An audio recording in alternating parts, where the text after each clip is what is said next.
And our partner organizations are all committed to nonviolence. Yeah, I know. Yes. Wow. I don't think we're going to find it.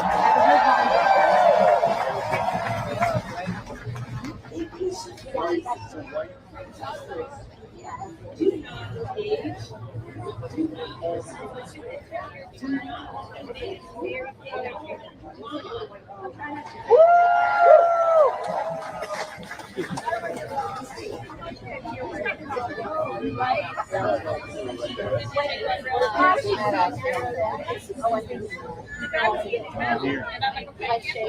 Yeah, you did. I thought that was And the snow was up.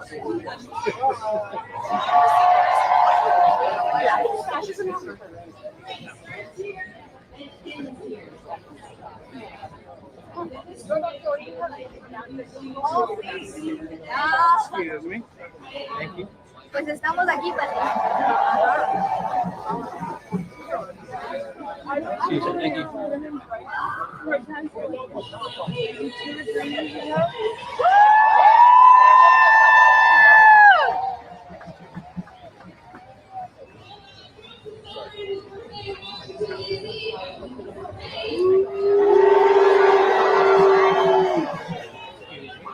Thank you. Thank you. Have we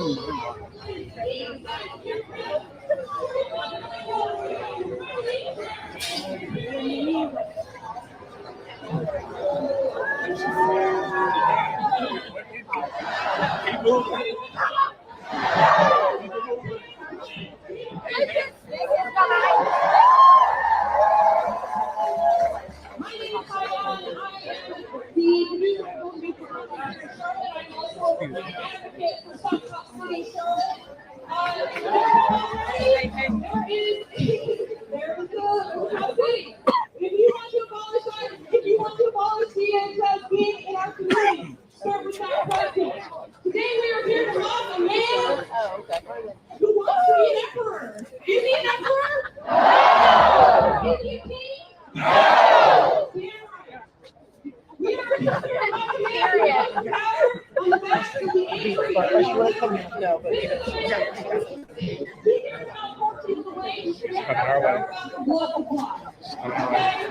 He is not an advocate for the working class. He is not an advocate for the poor. Who is an advocate for the working class and the poor?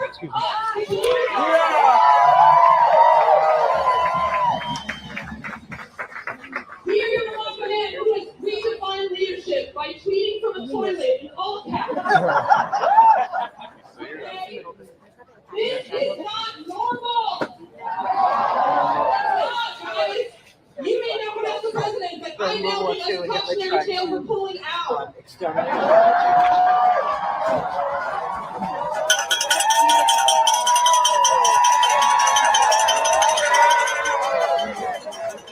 He is not executive orders, but he's playing Uno with the four horses of the apocalypse. Okay? Every day is a fresh new hell. All right, and you guys are the ones out here making sure that that does not trickle into our communities. You are the ones making sure that our neighbors, friends, our family are protected. Not this a-hole in the White House. Not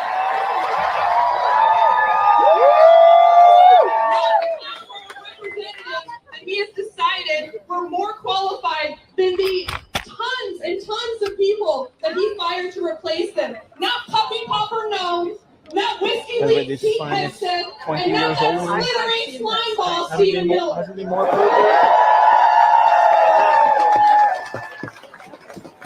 Good to see you. Listen, I want to keep Stephen Miller out of the White House, but he doesn't use doors, he just slithers under them, okay? As soon as he got into the White House, he said, no more printers, we're writing everything in blood, okay? What a freaking nightmare. He does look like Nosferatu. The difference is Nosferatu can keep his wife. Listen, she saw Elon's rockets. She said, I gotta give me some of that. What a douche. This is a admin filled with hypocrites. This is an admin who they have married immigrants. They are immigrants. Like, what are we talking about here? All of them have benefited from it, and they are using their power to disenfranchise the people that they don't care about, which is us. Are we going to let that happen? No! No kings! No kings! No crown! No crown! No crown! Sorry. Speaking of which, Double espresso. oh, the ambulance is here, everything's fine, totally chill. Okay. Speaking of which, where is Melania? She has vanished faster than the last $40 in my bank account. Somewhere there's a Slovenian passport vibrating with the last essence of her soul. Okay? Oh my gosh. I feel like we lost our country in the worst custody battle imaginable. Anyone gotten their nose checked? We knew we weren't going to get that thing. All of that money is going into the top 1%. All right? All of that money, all from the tariffs, from the tax break, all of it is going into the people that want to suck us dry and have been sucking us dry for decades. And this MAGA insurgency will have us out here trying to pretend that it's the person who's doing the lawn, it's the person who is taking care of you at the hospital. It's the person, it's everyone else, but who it actually is. It's corporations, right? We had our first messy breakup for Pride Month, Elon and Trump.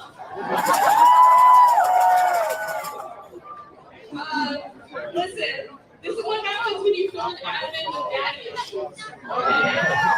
It's gonna boil over. We're gonna have narcissists at each other's throats. They really thought that they were eating with. He was like, I'll cancel your contracts, Elon. Cancel them! I want them back! Cancel the contracts!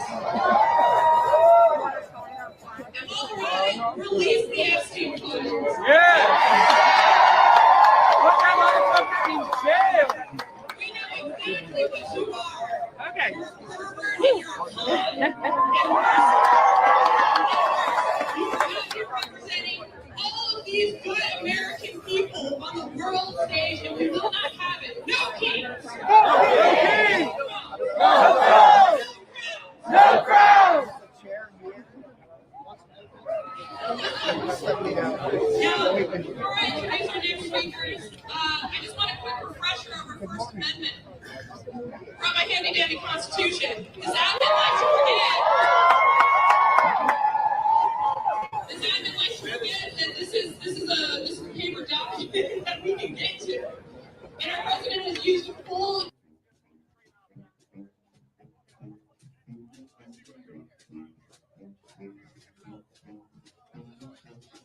Hey, do you mind if I interview you just about the Cowboys being here and why you guys are here and all that kind of stuff? It's okay? Okay. Looking for the mic clip.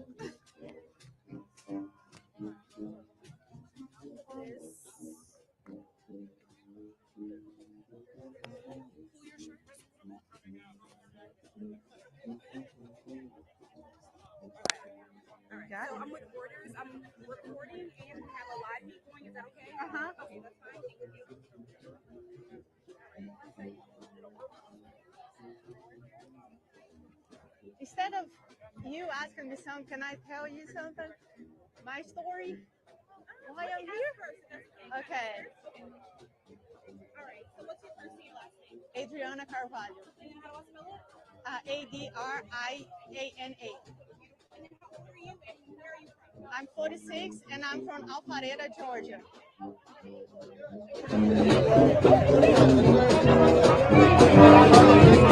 First of all, you're out here today.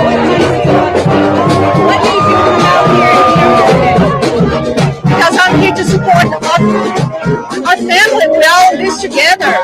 We cannot have this happen in our country no more. We make this country great. That's it. And we were just out here alongside members of the Proud Boys. I know they were escorted away, but just how did it feel knowing that they were also in the same environment and atmosphere as you guys today? They're just here trying to cause trouble, and we're not here for causing no problem. We're here to protest in peace. They came in here just to make us, be violent. We don't want that. We want a peace. We're here to fight for our rights. That's it. And when you say you're right, I know you mentioned you may have like a personal story of like coming up with it. Can you talk about that? Yes, I came to this country in 1998. My first day here, I started working, and I never stopped. I became an American citizen 10 years ago. That was I earned that. I was not born here. I earned that title to be American citizen, to be here. And all the people that are here working, they deserve to be here. And where are you from? Your family, where are they all? My family's from Brazil, but no one is here. I'm here by myself. I came here, I become a citizen by myself. And when it comes to the president and crew, there's a lot of ICE raids going along. They're taking people, putting them in jail or sending them back to their homeland. Can you talk about how does that make you feel? It makes you horrible.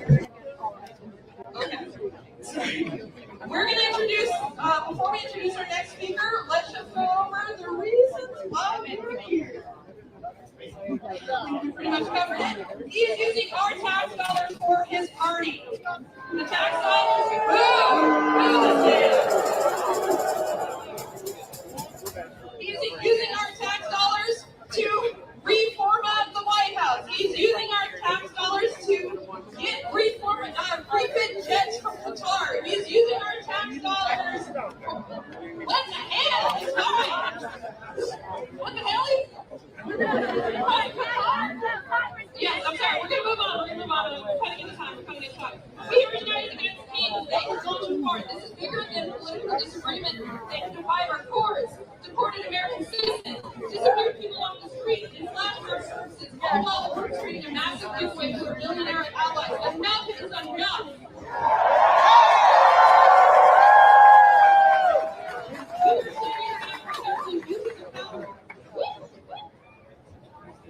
This is gonna be like a theme for me. Okay, I'm gonna check this clipboard here. We're standing together against abuse of power, cruelty, and corruption. Today we gather to remind President Trump and his enablers, America has no king.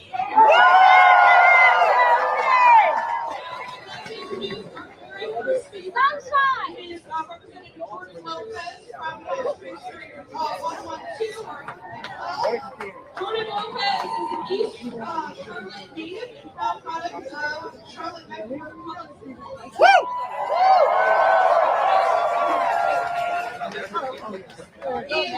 North works in legislature to be a voice for East Charlotte and to ensure that North Carolina is a strong community that is welcoming and accessible for all. A representative for NC House 112. That at the end of the day didn't really do anything. We could have had a century of peace, but we chose oil, we chose hatred, and we chose greed. And I will not let that continue in my lifetime. This is my country. This is your country. This is what LA,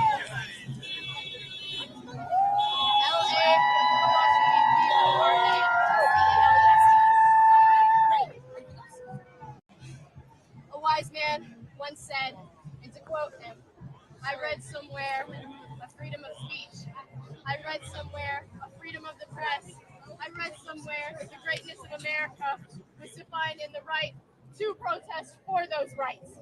And that man, Martin Luther King Jr., would be absolutely horrified, and he's rolling in his grave right now.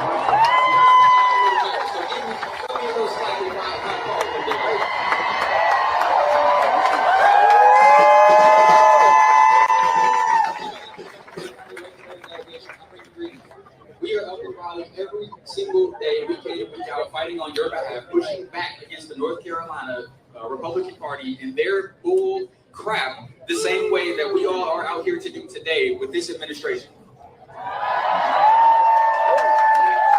Also, whenever I say We have no, I want you all to say, kings. Can we try it a couple of times? We have no Kings. We have no Kings. We have no Kings. Damn right. So, as we see what's going on out in Los Angeles, where the United States military is arresting civilians for the first time in our nation's history, we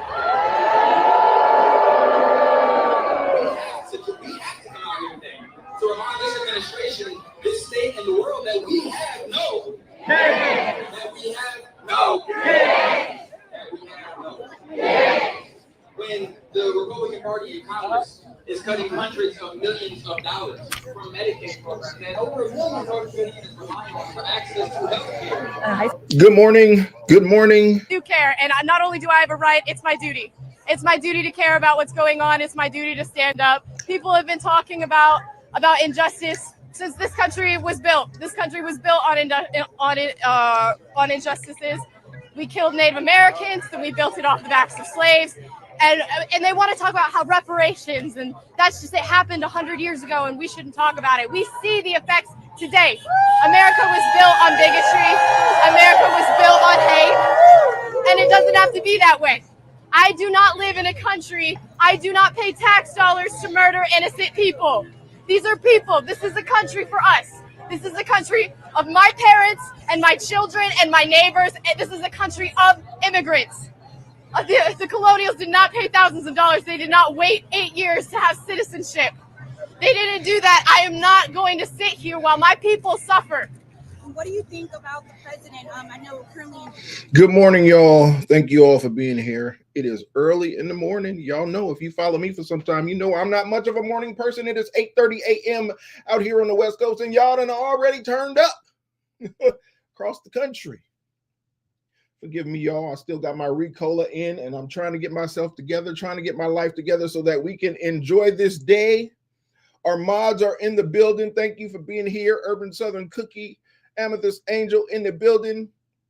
Oh, we got plenty of folks in the house today. We're gonna have a good time, y'all. We're gonna be here a while. We're gonna be here all day. So if you gotta come in and out, just hold up your finger and tip out like we do in church and make your way back. It's all good. I hope that today is not filled with liberal, young, uninformed, inexperienced people like this young lady here that just spout off all day. I hope that's not what we're in for this day, but it looks like 2 people have been killed in the Minneapolis area. I just saw a news conference about that. A former speaker of the legislature there and her spouse have been unalived by someone dressed up as a police officer who then went a few miles away to another political figure's house and tried to murk them. 3 o'clock in the morning, comes up to the door in a police car, allegedly, dressed up as a police officer with a badge and a gun, knocking on your door at 3 o'clock in the morning, wants you to come outside, identify yourself, and boom, boom. Crazy times, y'all. So I guess I'm late to the party because all of this stuff kicked off at 3 a.m. Somebody was ready to get it started. Thank you all for being here. Appreciate you once again. Let's see what the day has in store for us. Your camera's on, right? I don't want to interrupt you.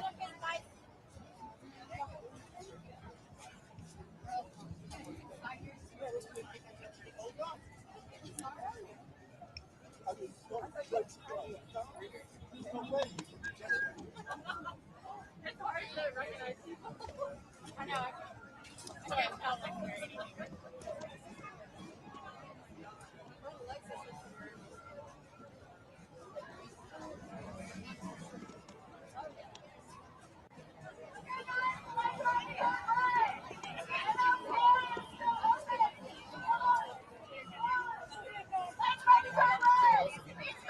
Everybody stay out of traffic.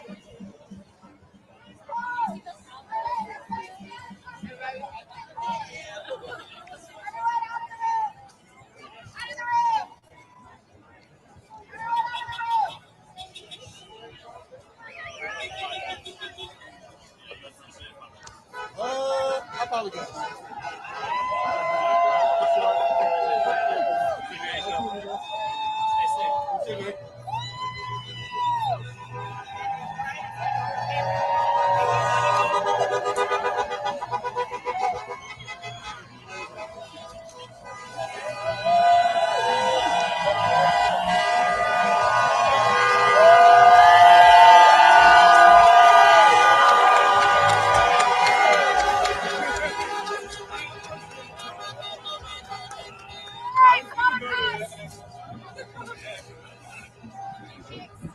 I'm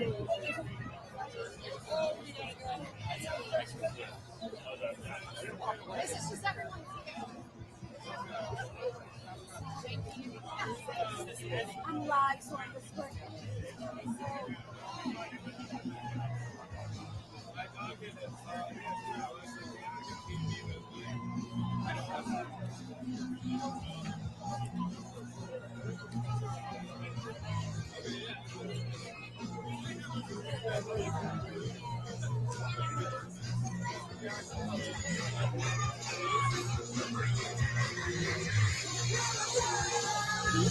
Thank you to one of our faithful mods, our sister Amethyst Angel in the building. She has put it out there for y'all to ingest. These are the rules of the road for today. Y'all be respectful, keep the chat godly, keep it friendly, and we will have a good time and rock out today. If y'all see somebody that's cutting up, try to get them in line, try to show a little grace. We're not going to hit them hard with the hammer today, but if bad behavior persists, we will have to moderate. The mods be modding, y'all. He's quite a tall bird.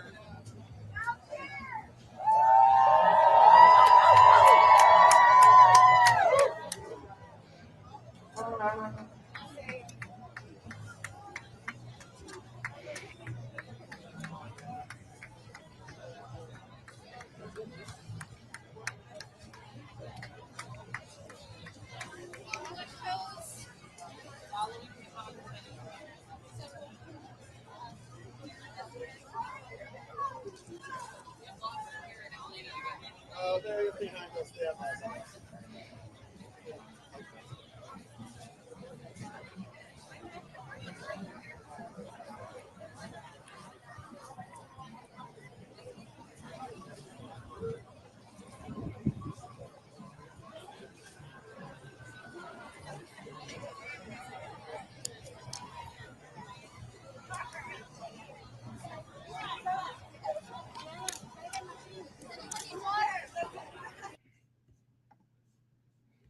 Representative Portman living in that Brooklyn Park neighborhood. There is a manhunt underway. It's unknown whether that search is. But we know at one point there was a manhunt, and authorities there saying, beware, this man is posing as law enforcement, perhaps representing himself as a member of the police department. They had a shelter in place for areas around there. We know the governor set to address this situation a little later. And in fact, I'm on the New York Times website right now, and Governor Tim Walz saying today that this was an act of targeted political violence. Very serious story we're following out of Minnesota, and it comes on a day that we were seeing nationwide protests, the No Kings protests, also coming on the day of President Donald Trump's birthday, that we were seeing a military big celebration in Washington, D.C., but at least in Minnesota, tears being shed this morning after the shooting of two lawmakers, at least one of them killed. It's being called an assassination and an act of targeted political violence. We're going to be keeping a very close eye on that story for you, but we also do want to bring things back a little closer to home, talk about what's happening in Atlanta. We've been talking with our Chase Howe live from Liberty Plaza all morning long across from State Capitol. Chase, have things wrapped up down there? What's going on?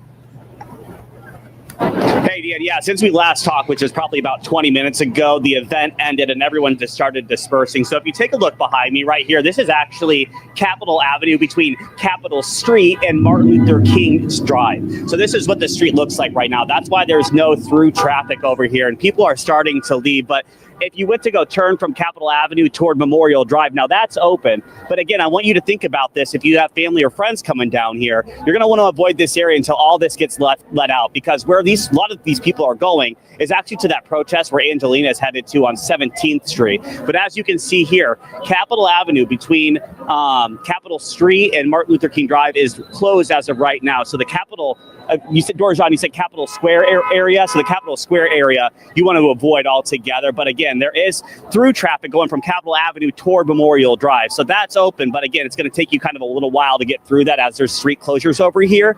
Now I want to bring in Mr. Kenneth over here. Hey, Mr. Kenneth. Hey. So you've been covering protests. How long have you been coming to protests for? Oh, many years, many decades. When you see this kind of protest, what do you think about? I think that there's more resistance in the country than the administration wants.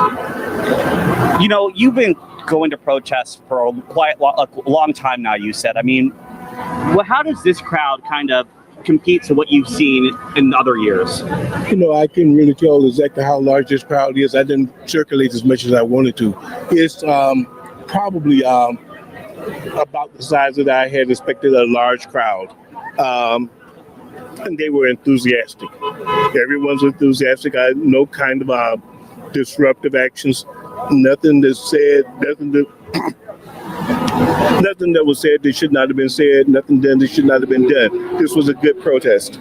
When you see protests like this that remain peaceful and people can say, listen, I hear your point of view, you hear mine, and we're going to keep it cute, really. I mean, when you see that sort of thing, how does that make you feel? Well, look, I can tell you, I'm really more focused on the end result of all of this, which is opposition to what Trump is trying to do. Okay, what I think he's trying to do is divide the country, usher in an authoritarian regime, and he's gone a long way towards that. Much more than anyone, I think, well, a few of us could predict it, but much more than a lot of us could see. There's no question about it. Right now, we've got to stop it.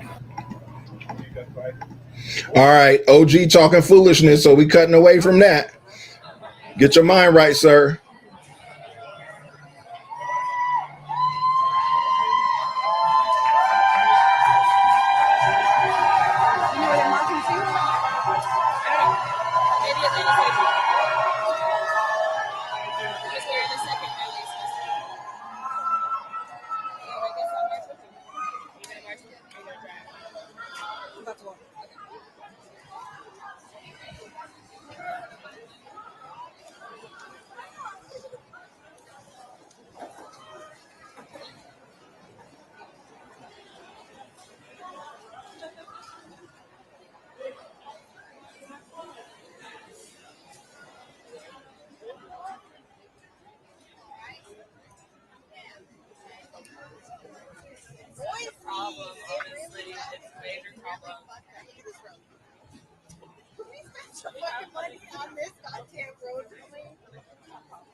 I will be tapping into the parade as well in DC, y'all, at some point.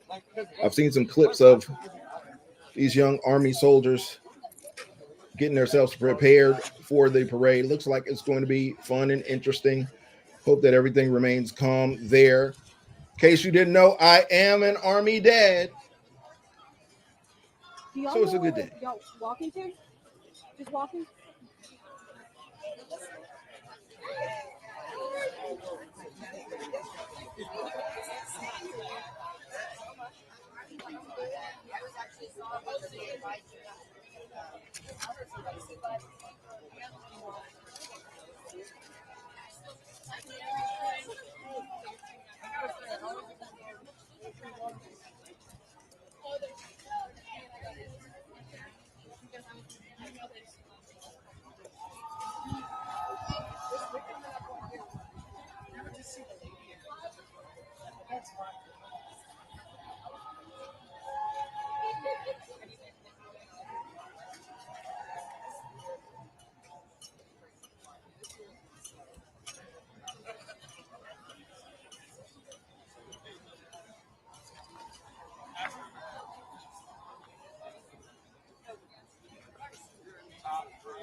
Can I get like right here? Can y'all walk around me? Sorry. No, come on. Yes.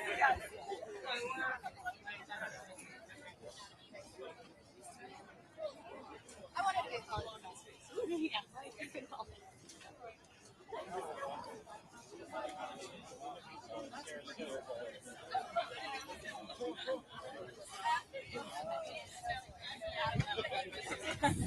I wasn't betting on it.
I literally just have to get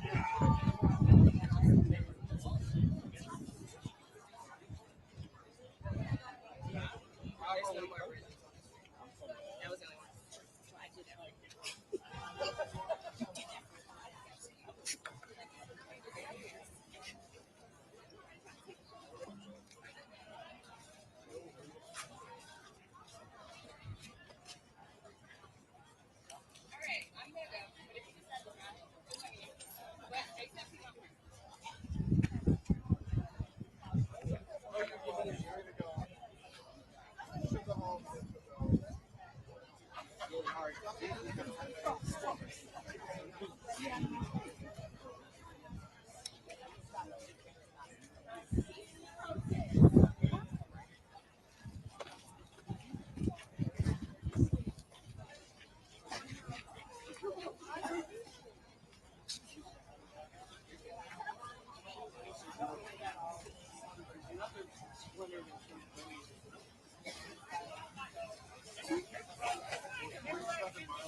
All right, y'all, let's bop on over to Philadelphia.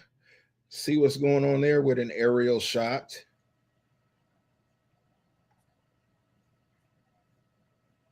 Ooh, they got numbers in Philly.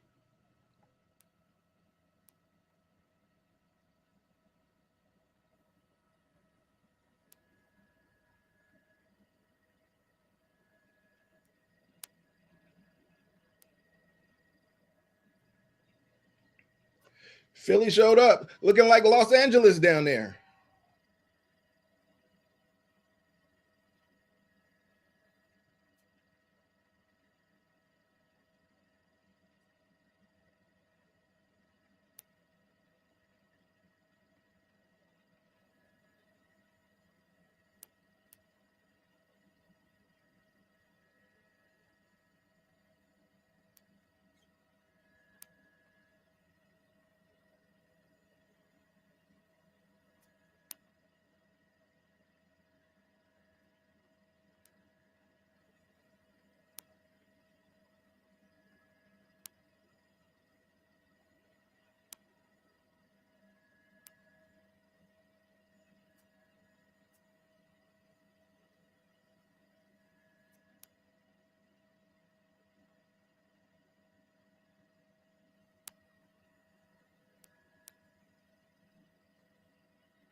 Have felt that protesting in the past has not worked and maybe like it's not worth it. Can you tell me what your thoughts are and if you feel like this will truly make a change moving forward? I think it makes a change that we have to act. Complacency is a key ingredient to authoritarianism. They're hoping that we will move in fear and uncertainty, hint, immigration and tariffs. What does that create? A lot of uncertainty. So the only way this is going to change is at the grassroots level. The people. I don't usually protest. This is my first protest that I could remember as an adulthood, but it just took it too far. And I don't believe that it represents the true sentiments of Americans. We are Americans. We're a great country, and when you squeeze us, you'll see what we're like. And so we're showing up. What would you like to see moving forward? Continual engagement. And continual engagement, showing respect, holding our congressional representatives accountable for representing the people. I really don't care what party you're from, you represent the people. People over party. It's just time for a change. Thank you so much. I'll let you keep marching because I know that your other friends I know that are with you want to keep marching as well. Thank you so much. So she is just one of the many, many people that are out here. I'll tell you that I feel like hundreds of people are out here marching with this group today. Similar to Chase's protest, the No Kings protest that was happening at Liberty Plaza. Everybody is out here for a different reason, but I think that a lot of them echo the same sentiment that she has. It really it's just time to come out and speak up for the very first time. The same message of just breaking the mold, like you heard her say, it's her first time that she protests. She has never come out before, but she feels like it's time for her to come out and voice her concerns and stand in solidarity with other people that are doing the same thing. We spoke a little bit about enforcement. Obviously, the organizers are out here making sure that everyone stays in line, everybody stays safe, and that this stays peaceful as well. When it comes to police enforcement, DeKalb Police, well coordinated. You know that we're going to have two protests in this area, one on one side of the street and the other on Chamblee Tucker Road that is for immigration. DeKalb County Police does have an actual headquarters where they're posting up at a church. We saw, we passed by that. They have all of their patrol cars kind of in that area. They also have their chopper that is up right now. So it is well patrolled, well enforced as well. So we'll see kind of how this day plays out with both of these protests happening at the same time, Dan. Yeah, and I think it just, this speaks, it's a great example of what we're seeing nationwide today, just a number of protests. Here I thought that we were going to speak to you at the anti-ICE protest where you were originally scheduled to go. But did you, Angelina, did you just stumble upon this on your way to Chamblee Tucker Road? I mean, how did we find this one?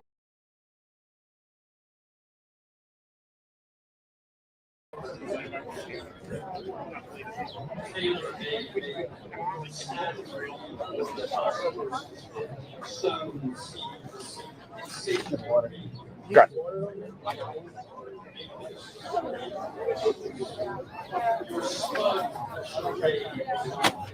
How much more water? No, it's free. It's great. Oh, wow. Damn. I didn't even see that. Thank you so much. Appreciate it.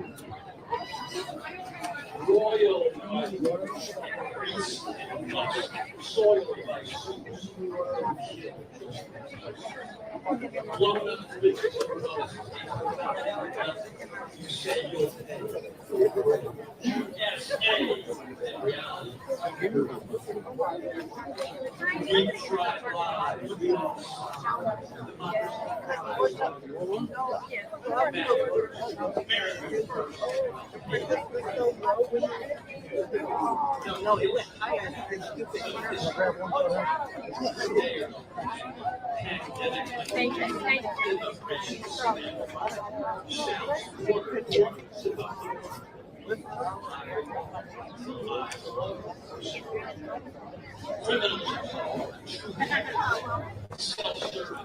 Wow, y'all looking at this overhead shot of Philly, they have thousands of people in downtown Philly right now.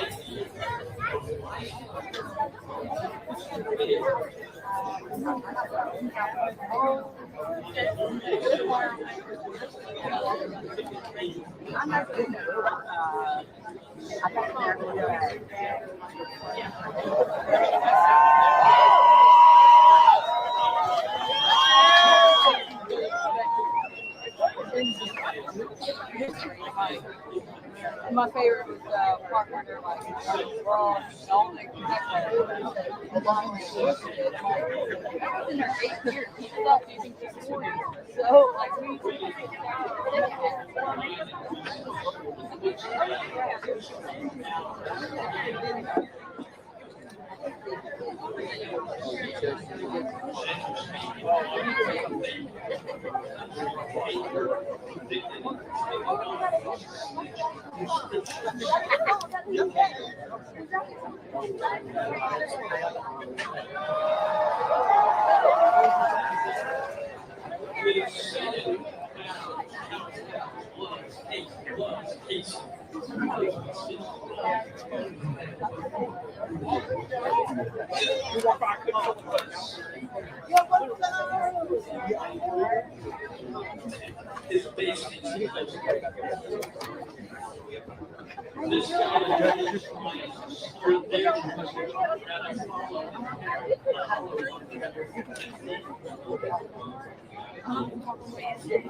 The Wall Street Journal is reporting that the military parade starts at 6:30 p.m. That's a report from the Wall Street Journal. Can y'all confirm? That's pretty late, ain't it? 6:30 p.m. on the East Coast, 3:30 my time. I will still be here, still be around. This is going to be an all-day affair, looks like. Let's have some fun. I like that.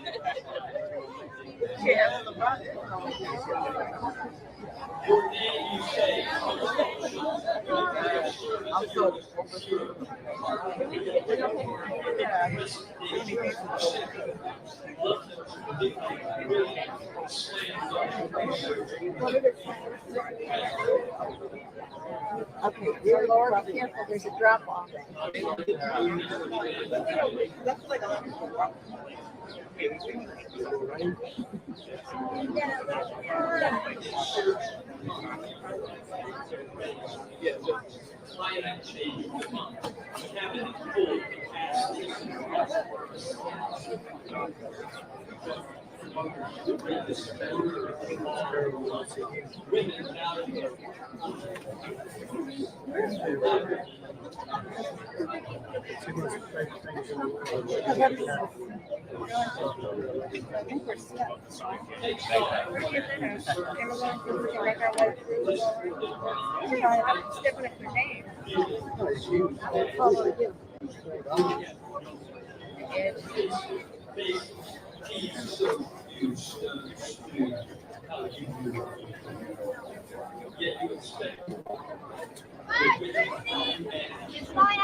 Okay, can you roll the windows up? No, I left them down. Yeah, I left them down when I left in my car, and it looks like it's gonna rain here. It looks like it.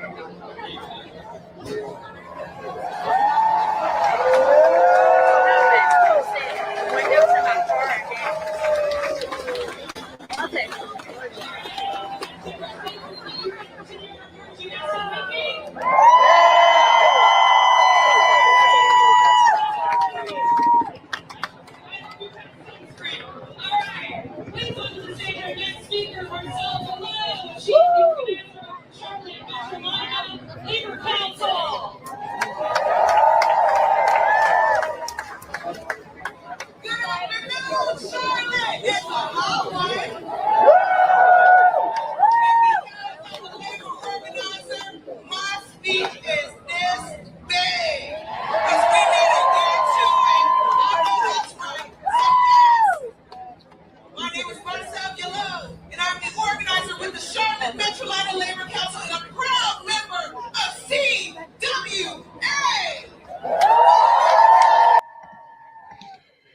Let's check in with North Texas and see what's going on. I see some American flags there. Might be more of my speed. Uh-oh, looks like the feed just dropped in North Texas. All right, they're back.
fair and not just, we have a moral obligation to do something.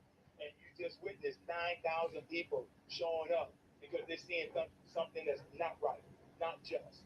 Our democracy, although it's fragile, but it's being torn apart. And you have someone that's using the military, something that I know much about, because I served in the United States Navy as a retired lieutenant.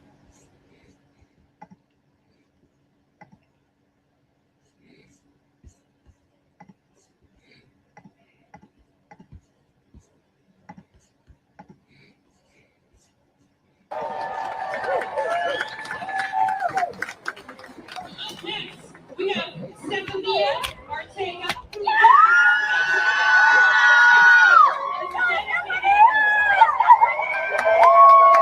Y'all, I keep checking in on the Atlanta feed, and they're doing a lot of man on the street interviews.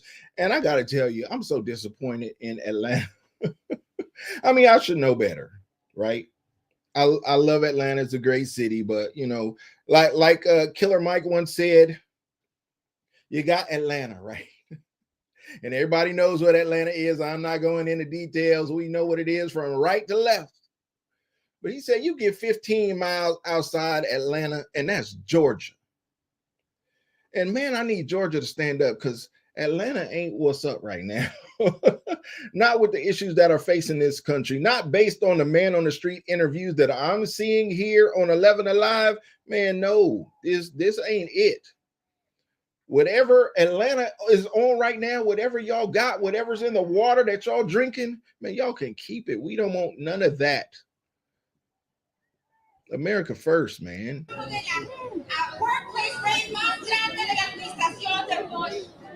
Mi existencia ha sido resistencia en este país. Muchos de ustedes, estoy encabronada.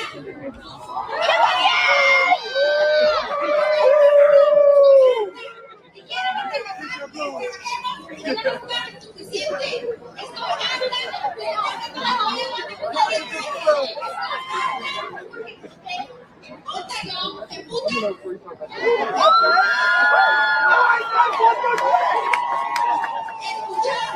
I might do that anyway, so I believe that y'all have a... We're good.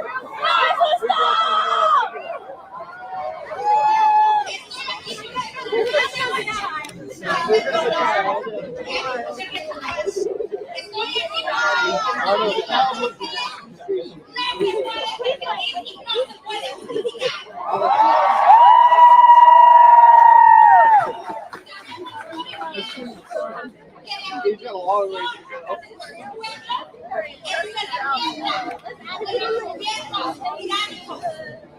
Sabemos que cuando nuestra gente la quiere meter en las cárceles, es una gente de obsesión.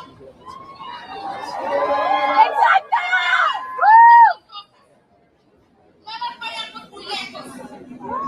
El viernes pasado, cuando comenzó lo de Los Ángeles, ¿qué es lo que hizo el partido de mayoría que corte? Pasaron rápidamente 2 propuestas de ley para que lanzara a nuestra gente.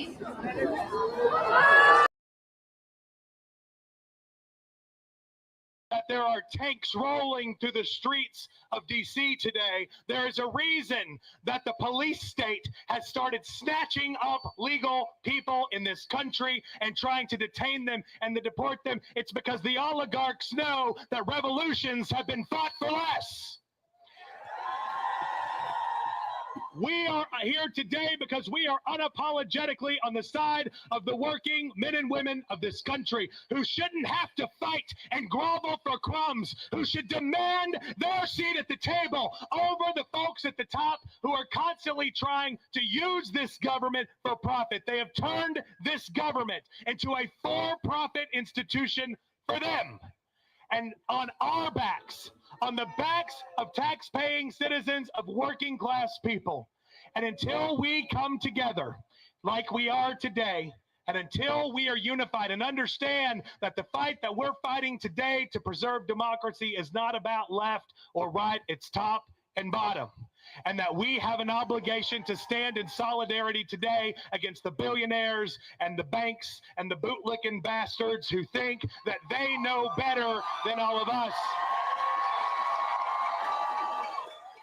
Resounding silence coming from the Don't Tread on Me crew, as we're all getting tread on by one of the largest government overreaches and creations of a police state that this country has ever seen.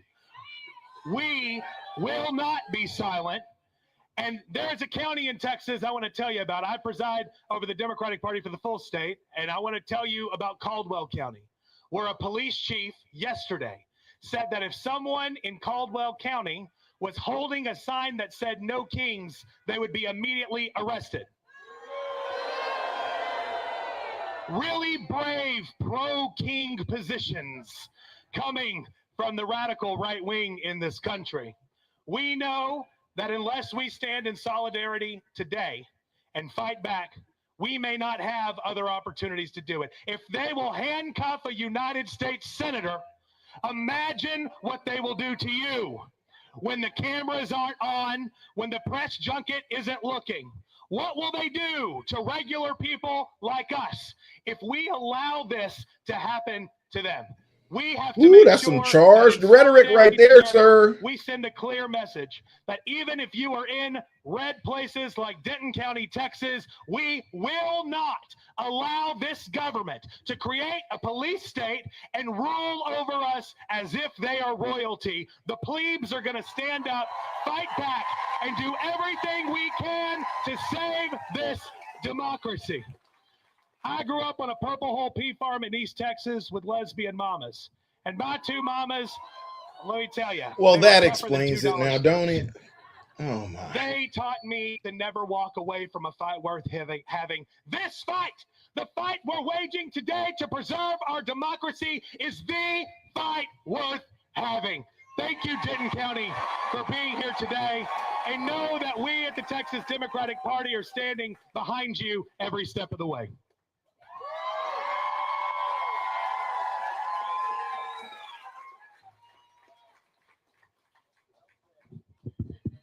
Thank you, Kendall.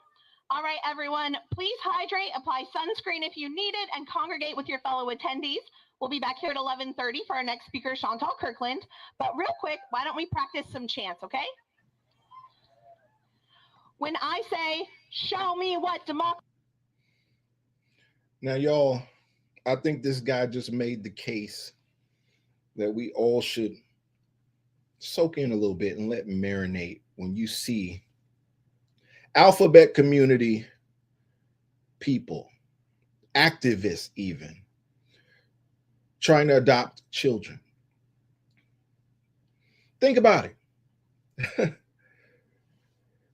If this is the result, he said he was raised on a Purple Hole Pea Farm in Texas by two lesbian moms. Two lesbians raised a boy. But we can only imagine what he's really thinking. I don't think that some of the things in his mind he could even say on that hot microphone. But we can imagine what he's seen, what he's experienced in his childhood. And yet here they are, y'all, in my state of California, they lining up to adopt children. Many of them, especially those Hollywood types, love to get those little blackity black kids that the community throws away. And they just abuse these kids right and left, tell boys that they're girls, tell girls that they're boys, warp their minds like science projects. What happens to these kids when they grow up? Well, they turn out to be like this guy, talking crazy on a microphone somewhere because that's been his lived experience. Y'all better stand up for what's right, because what's wrong is definitely standing up out here.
Vámonos de aquí a la vete.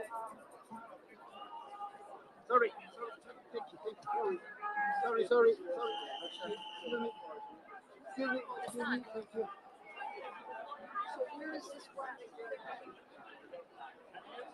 Excuse me. Sorry. Thank you.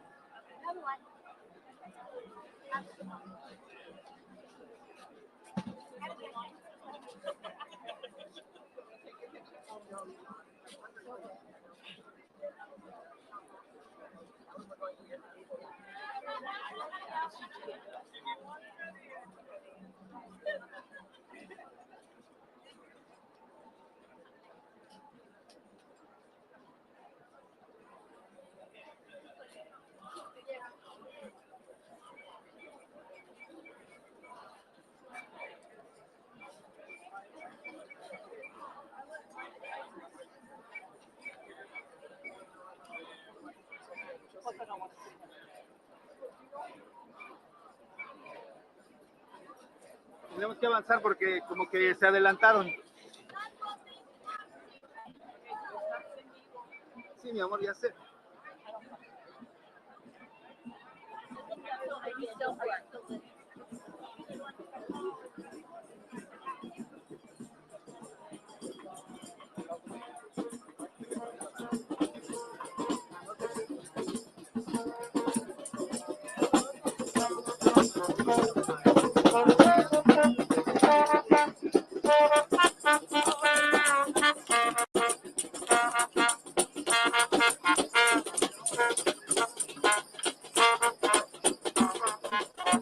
Por favor, puedes checar, decirles que si no está fuerte el audio, por favor, porque ahorita se puede reventar por el ruido y eso. Después estamos conectados,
这个以后啊。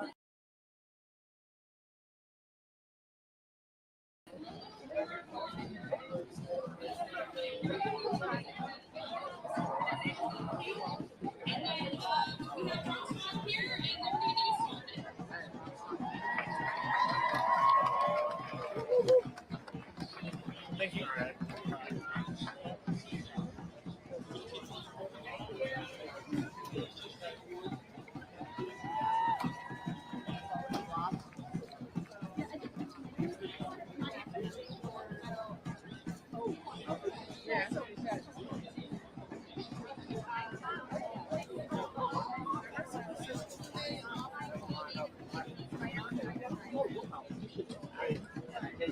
Backfire, right?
I'm well, sir. How are you? Who are you with? AP. Great. Do you want to interview us, Holder? Sure. Happy to. Who can talk? Well, we can talk about the festival, and we can talk about, I can have a soldier talk to you a little bit about the. Yeah, absolutely. I'm happy to talk to someone who whatever is easy and convenient. I know this one has a pretty long line, so. Well, would you like to talk to me a little bit about what you're looking at? Oh, sure. Happy to fit in a quick interview.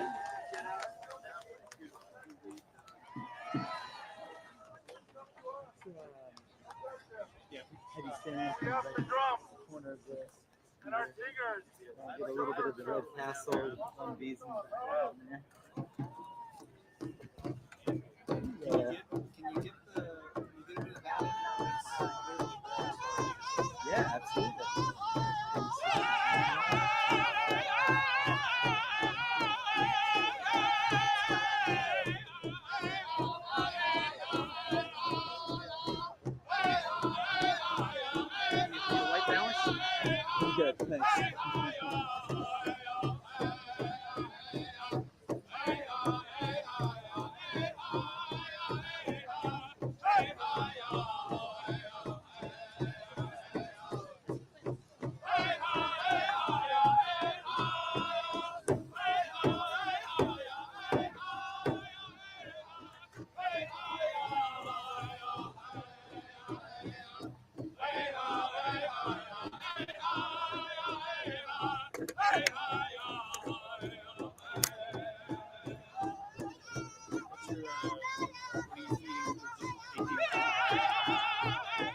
Overall formats, international,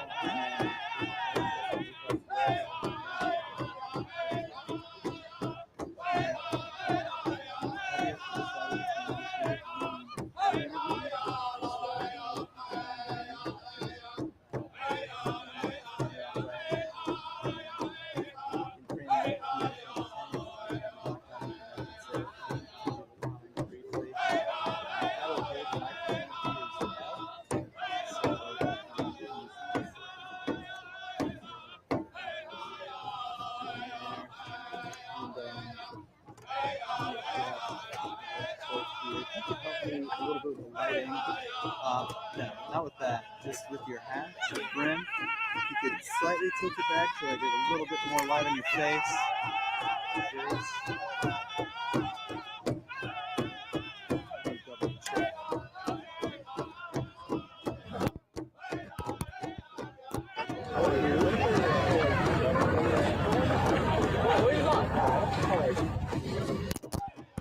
Yeah, looks like it's going. All right. And plant your where you're at there.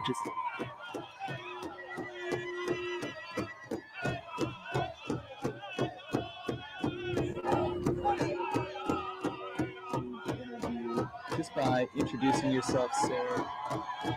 Your first and last name. Lieutenant Colonel Kip Patterson. It's K-I-P-E-R-S-O-N. I'm the public affairs officer for the 1st Cavalry Division out of Fort Cavazos, Texas. Texas. Wow, it's coming a long way. And your whole entire unit is out here. Not the entire unit, just slightly less than one brigade is here. We have about 600 soldiers and troopers out here, more than 200 participating in the parade itself. And then like the M109 howitzer that's behind me, the Paladin is what we call it, we have several crews out here at the Army 250th birthday celebration, the Army's 250th birthday celebration out here, engaging with the public and talking to people about the Army and the Army's history and its profession. Quite an interesting sight to see. One of the longest lines at the whole festival here is for your tank. What are you allowing the public to do as far as interacting with this really marvelous piece of machinery? Yes, so what we're allowing the public to come up and do is meet the crew. No machine works without its people. And so come up, talk to the soldiers, meet the crew, and see it. Take pictures outside of the vehicle, and then without pictures, you can come inside, you can take a look. We really want to have kind of a tangible, hands-on experience for the public. It's not always every day that you get to come up next to a big howitzer like that, or come up and see one of our Bradley infantry fighting vehicles and some of the other things that we've brought out. Some of these will also be in the parade that you'll see this evening. And so with these in the parade, some of the folks that have come out here today, they can say, I've seen it, I've stood next to it, I can see the size of these things, and really have a great hands-on experience. I think it's rare. You know, we're surrounded by museums, and a lot of kids come to DC and they want to touch it all. And sometimes you can't touch the stuff inside those museums. So elaborate a little bit more on not only this tangible experience, but many of the others that you're seeing around the festival. Why is it so important to get that physical connection to what the Army does and maybe be inspired? Yeah, absolutely. So really, this is an inspirational event, and it celebrates the Army's 250th birthday. And the Army is made up of people. And it's all about connecting with people, and people need to come out and see and connect with the people that are behind these machines and the people that make it work. So I think the real tangible thing is that not everybody has a large armored formation sitting in their neighborhood. They see instead different kinds of troops and things like that, but you'll see we out at Fort Cavazos, Texas, you get to maybe hear it on the range, but you don't always get to come out and see it. And so really connecting with audiences and seeing these vehicles up close is going to be a once-in-a-lifetime opportunity for some folks. So someone who comes up to you and it's like, give me your top 3 favorite facts about this particular vehicle, what would you tell them? Well, I was an artilleryman, and I still, to my core, am an artilleryman, and I have actually been in charge of these vehicles in combat, actually, many years ago in Iraq. I would say top favorite things about the M109 Paladin. It shoots far, it moves quick, and it sets up even quicker. So it's a terrific advantage on the battlefield. How much does it weigh? I'll have to get back to you on that, but it's over 40 tons, I believe. Yeah. And I think it's just amazing to have the opportunity to see some of these in action. You know, here you can get a close touch to it, but talk about the emotion that it could elicit seeing it during the parade actually in action, what those folks who've never seen something like this big or, you know, that just roll by on like a regular city street. Yeah, well, hopefully what emotions come out is pride in the Army and what the Army does to protect the nation. And hopefully people will have a real good sense of just what it takes to put these vehicles on the road or out into the field. It takes people, and it's really important to see that that'll happen. What you'll see is a TC and a driver, what we call it a tactical vehicle commander and a driver, and they've got to connect and they've got to talk back and forth to steer a big vehicle like this. It's all about connection, it's all about people, and that's what we do in the Army. Any other words you'd like to add about when it comes to the festival in particular here, what you're seeing, any words that you're hearing from families, from young kids, from, you know, the environment here, the atmosphere? How would you describe it? Well, I think the atmosphere here is really electric. I really enjoy seeing the looks on people's faces as they get a chance to come and see these vehicles and meet these wonderful soldiers that are out here serving, and maybe, hopefully, inspire some to serve themselves. Thank you so much for your time, Patterson. Yeah. Great to meet you. I think I'm good. Yeah, you got it. Otherwise, I might try to get some folks.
This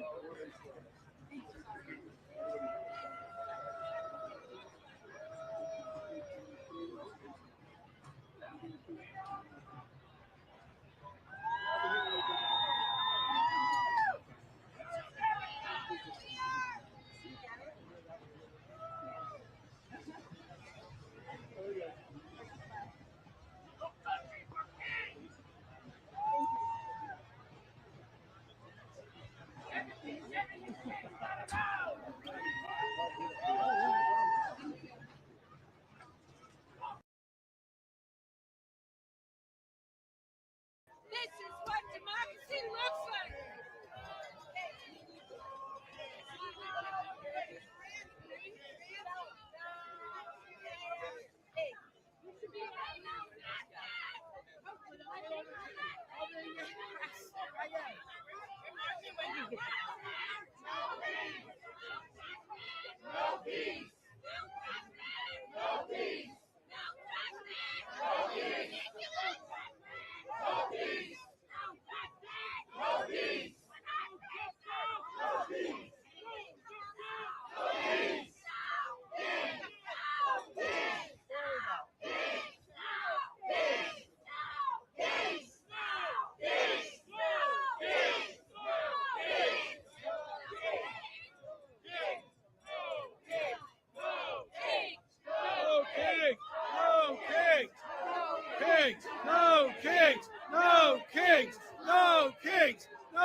Nice one that someone was saying. No, the no ice one. Immigrants are welcome here.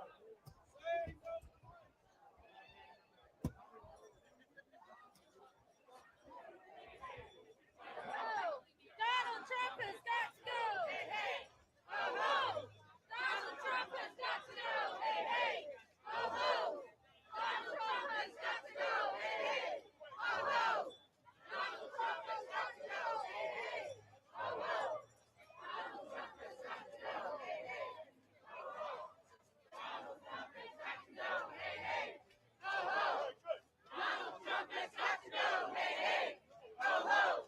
Donald Trump has got to go. Hey, hey. Oh, ho. Donald Trump has got to go. Hey, hey. Oh, ho. Donald Trump has got to go. Hey, hey. Oh, ho. Donald Trump has got to go. Hey, hey. Oh, ho. Donald Trump has got to go. Hey, hey. Oh, ho. Donald Trump has got to go. Hey, hey. Oh, ho. Donald Trump has got to go. Hey, hey. Oh, ho. Donald Trump has got to go. Hey, hey. Oh, ho. Donald Trump has got to go. Hey, hey. Oh, ho. Donald Trump has got to go. Hey, hey.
Still alone?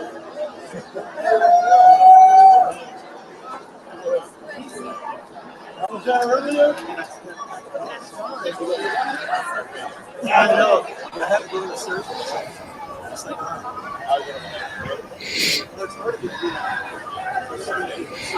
All right, LA feed. Let's see what's going on in Los Angeles.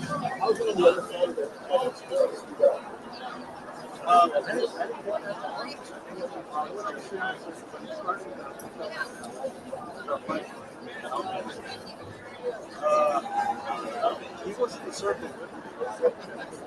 Oh, there you go.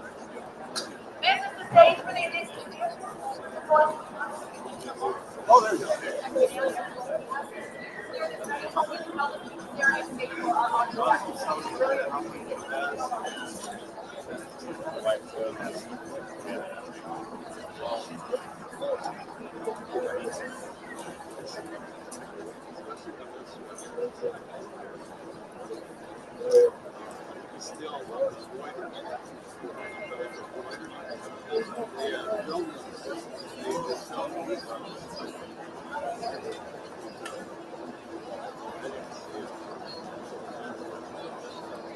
I got the video.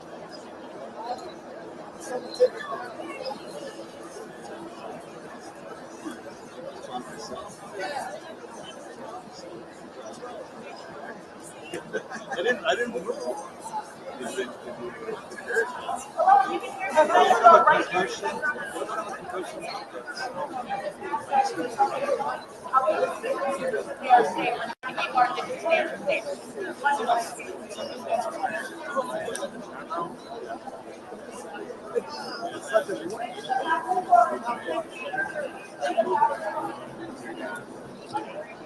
That was my.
Lolo, I like to move now. Okay? Can you, between people, I mean, let's go to the middle of the crowd. Can you hold my tripod? Yeah. No, don't worry.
Thank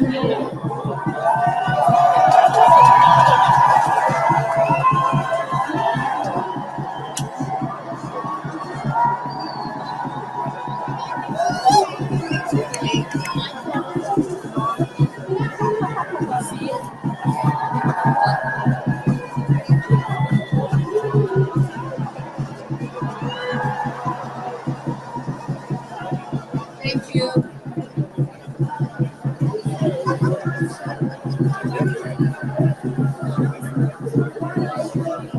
No Trump. No KK. No fascist USA. No Trump. No KK. No fascist USA. No Trump. No KK. No fascist USA. No Trump. No KK. No fascist USA. Hey, Donald Trump. Woo. Huh. I wanna know, why you're such a cunt. I know I shouldn't say that, but okay. No Trump. No KK. No fascist USA. No Trump. No KK. No fascist USA. No Trump. No KK. No fascist USA. No Trump.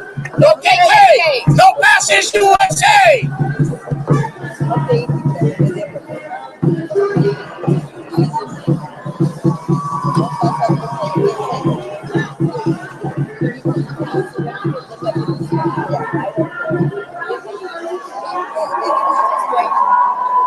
Sweet.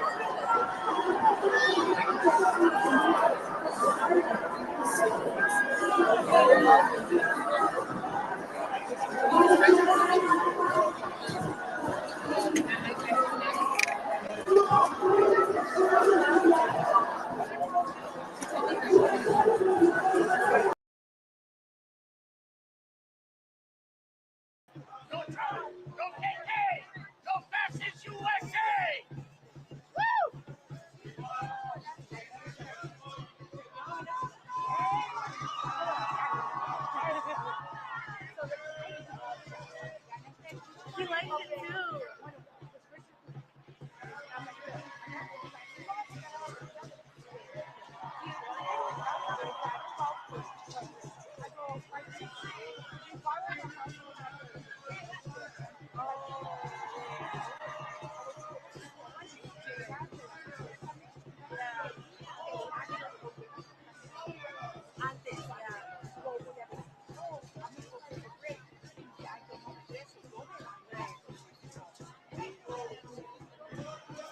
Pero no vas a andar en el piso, en the grass? Oh, okay, because I was like,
by robots. Wherever you can go, progress never slows. It weighs 4,000 pounds and grinds you to the ground.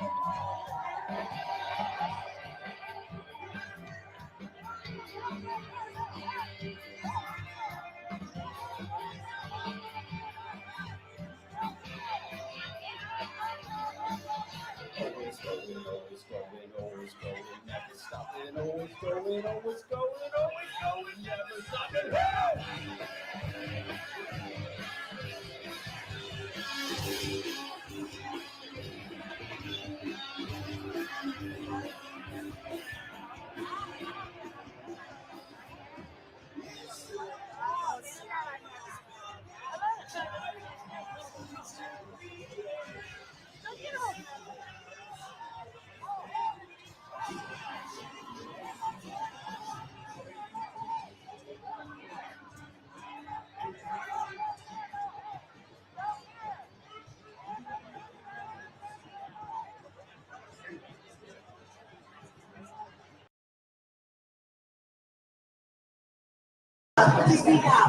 Because like each one of you, I've chosen to be courageous and use my voice for the voiceless.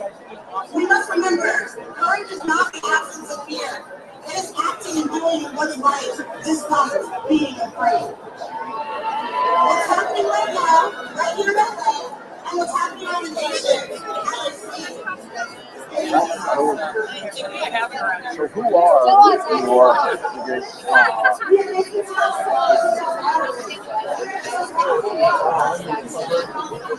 Let's go.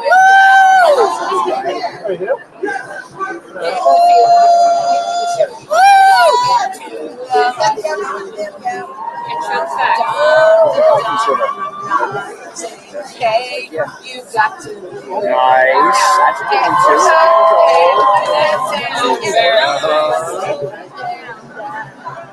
That's what I'm looking for. When the anthem comes, that's the Really anthem. good into the crowd. Yeah, she got that side. Yeah. Go. Coming up. Thank you. Something really young.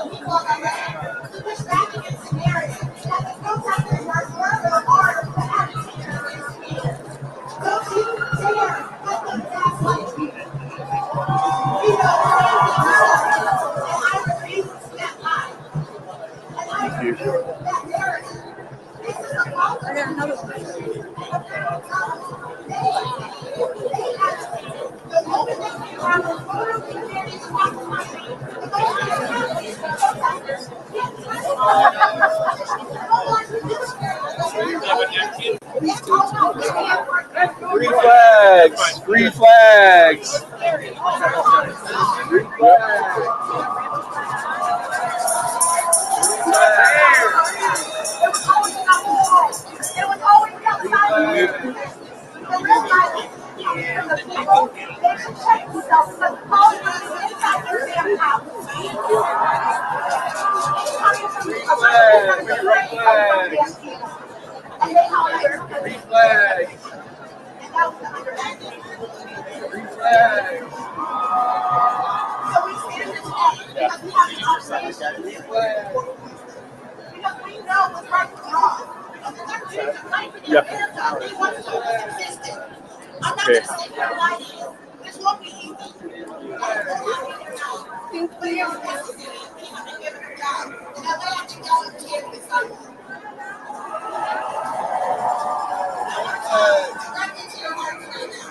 Whether you are the loudest voice in the street or the quiet one with a sign, you made history. And now it's time to change the game.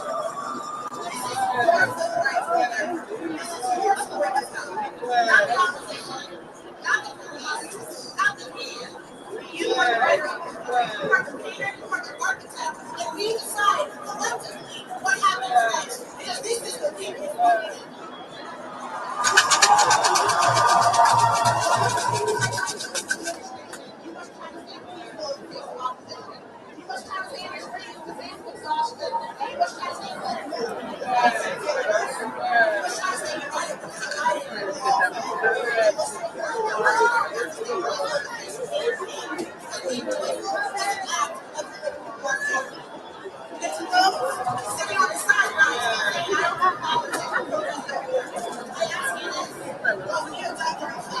Way too loud. Way too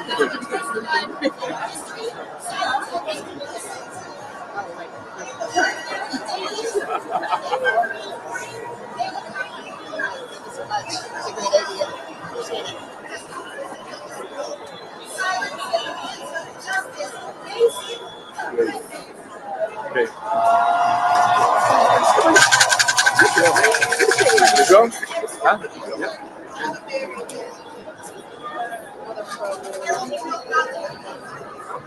Thank you.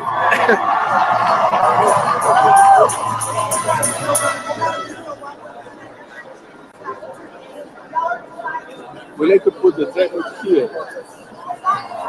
Yeah, just I need to hire.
person impersonating law enforcement, inflicting death. And in this moment, my brothers and sisters, let us repent as a nation of all this violence and death. Let us pray for the souls of those killed, the recovery of those who were hurt and harmed. Can we pray for the families of those who've been shaken, the communities once again that have been rocked? Let us pray for the law enforcement that are doing the right thing. Pray for the capture of the killers, the quick capture, and any behind this murderous deed. They claim they also had a manifesto of other names. Let us pray that the hearts of elected officials to find the heart to set aside the politics of violence and greed and corruption and hate and death, that we can find a way to do like we're doing here today and be one humanity. My faith in times like these says to be still and know that God is a very present help in the time of trouble. My faith calls us to, and the faith of many others, to embrace love and to rebuke hate, to rebuke fear, to rebuke death. And so let us do that together in this place in Philadelphia. And let us also embrace what many faiths and people, even not of faith, but who believe in a moral arc of the universe, and that is the oneness of our humanity. And let us be determined. Let us be determined even the more to be one people. Let us declare it. Would you grab a neighbor's hand or an arm, whatever part they'll let you hold for a moment, and would you say to them, I love your life. I hold your life dear. I will protect your life. I will embrace your life. I will hope the best for your life. I will stand up for your life. Because we are one humanity and we need each other to survive.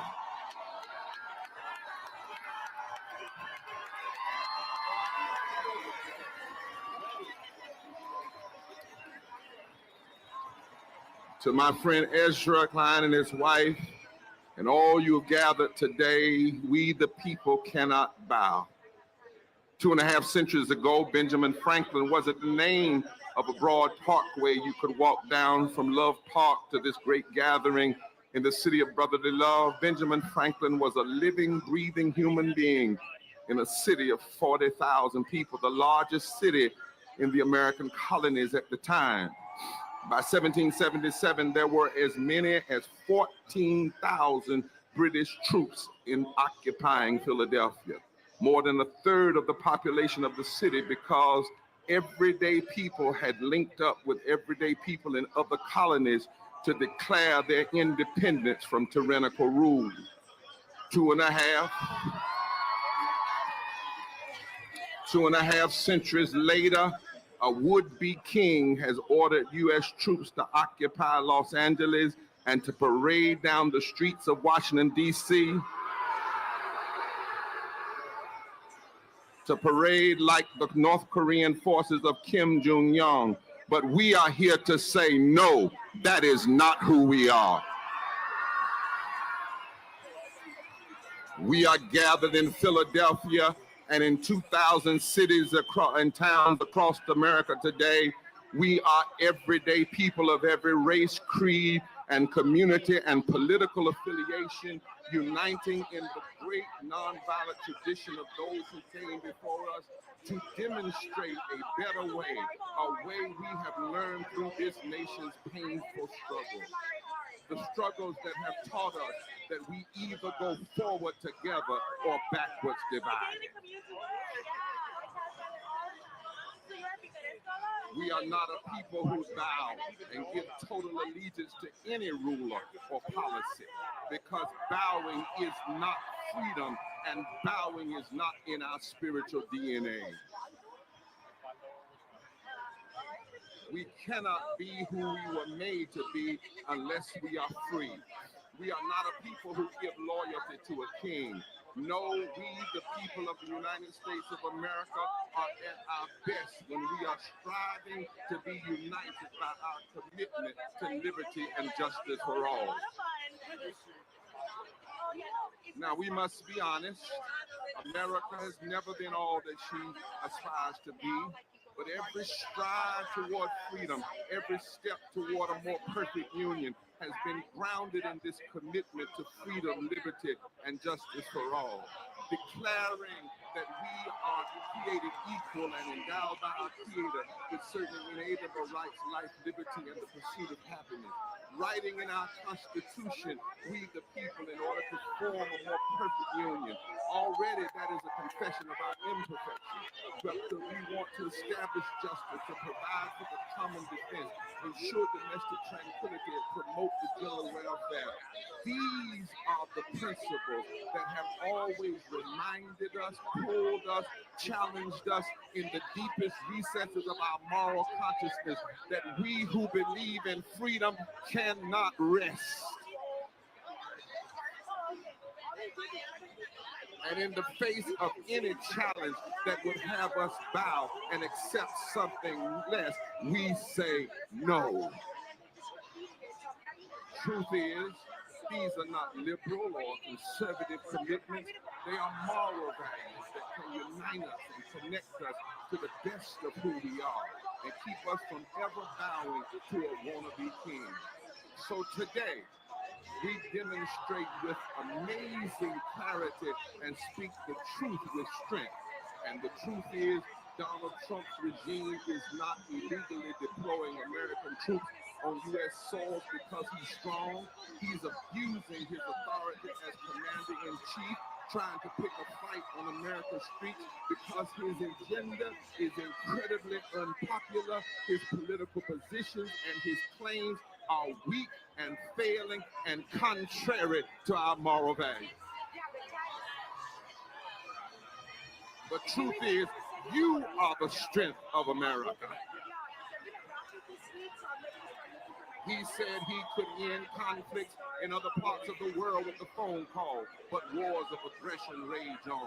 He said he could unite us, we're more divided. He said he was going to stand up for working people, but he handed the government over to a billionaire before their big bad breakup. He said he would bring prices down, but his wild talk about tariffs has created economic uncertainty. He said he could deal with Gaza and deal with Ukraine, and things have gotten worse. He said his budget was big and beautiful, but the truth is it's big and greedy and ugly and destructive and deadly to the most vulnerable.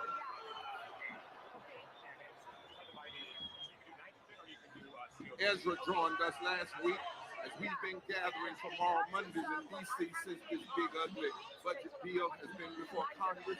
They have arrested us, but they've not stopped our prayers or our prophetic critique to arrest the consciousness of America. Americans are learning the details of how this big, ugly, deadly, bad bill will kill tens of thousands of people in our communities by stripping health insurance from 15 million Americans, closing hospitals, slashing nutrition assistance programs, leaving millions of hungry children, cutting thousands of jobs supported by green energy crisis. And according to a report from the public health scholars at Yale and the University of Pennsylvania, the cuts to health care alone would kill 51,000 Americans next year. And the more people learn about its details, the less popular Trump's signature legislation becomes law, and his attempt to move more money from the poor and working poor to the wealthy that was transferred through a chattel slavery. because of this, you cannot be silent. And the cries of the people will not be silent. That is why this regime is in panic. And when an authoritarian is weak, he will do anything to get attention. But we don't have to give Trump and MAGA what they want. We don't have to bow by waving a flag at his parade. Our demonstration of moral strength is in opposition to the tyranny that threatens our very existence as a country. And this kind of gathering can unite us in a moral movement to save America. And we will not stand down, not now, not ever. Because the truth is, when it comes to the need to stand up for the Constitution over a ruler who would ignore the court, we are indivisible. When it comes to the need to repair breaches between those who have health care and those who don't, we are indivisible. When it comes to the conviction that everyone deserves to be treated with dignity and respect, we are indivisible.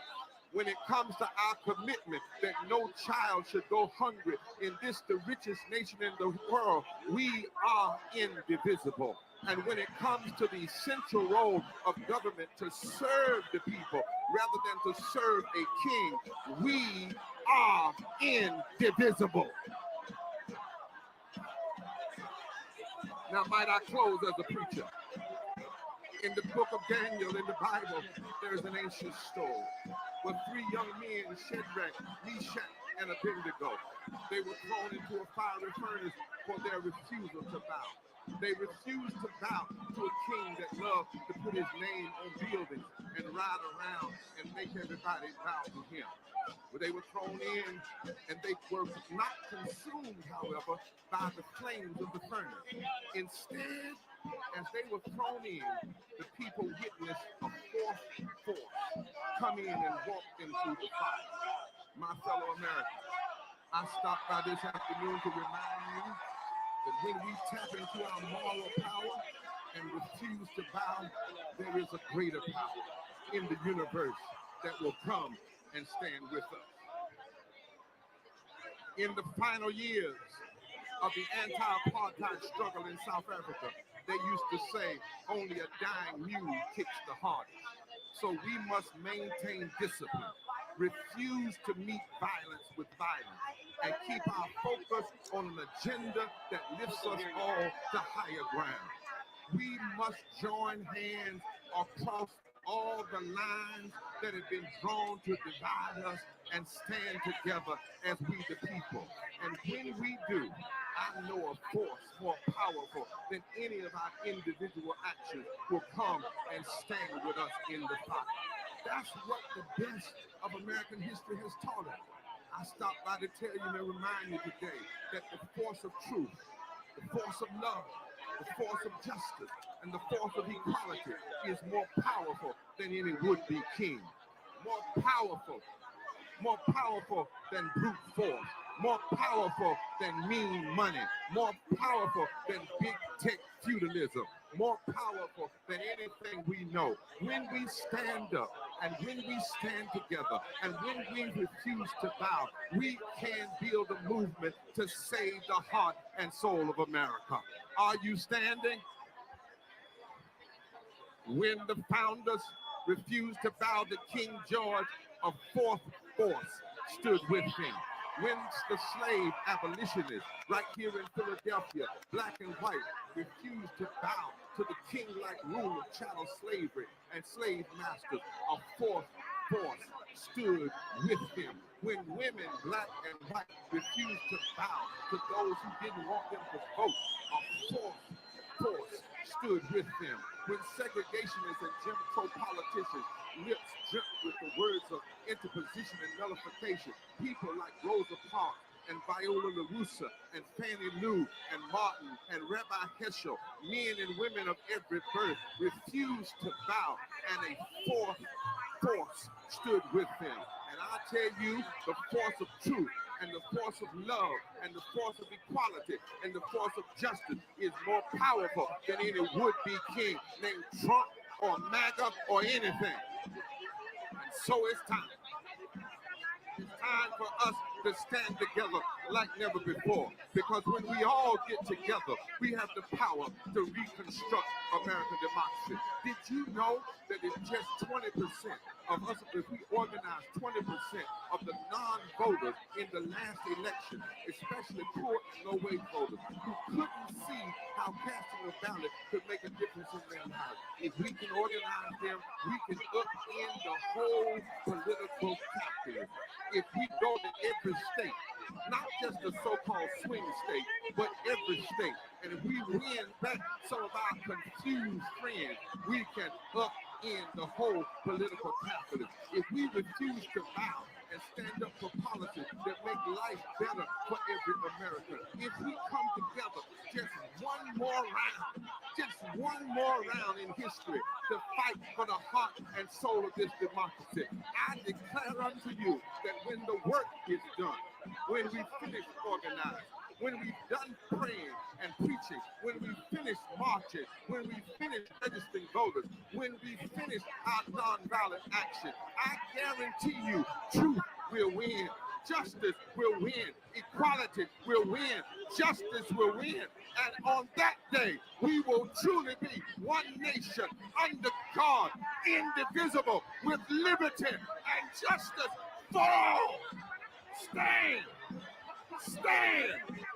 Stand! Stand!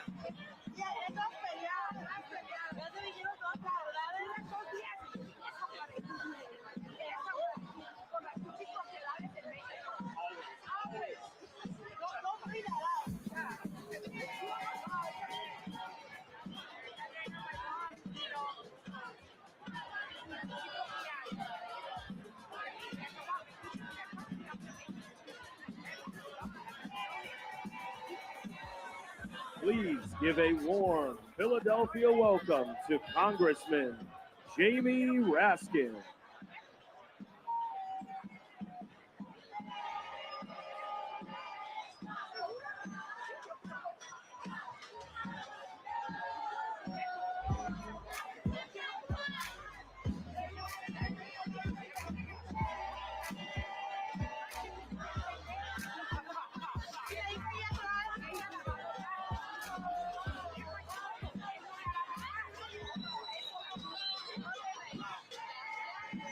Hello, Indivisible.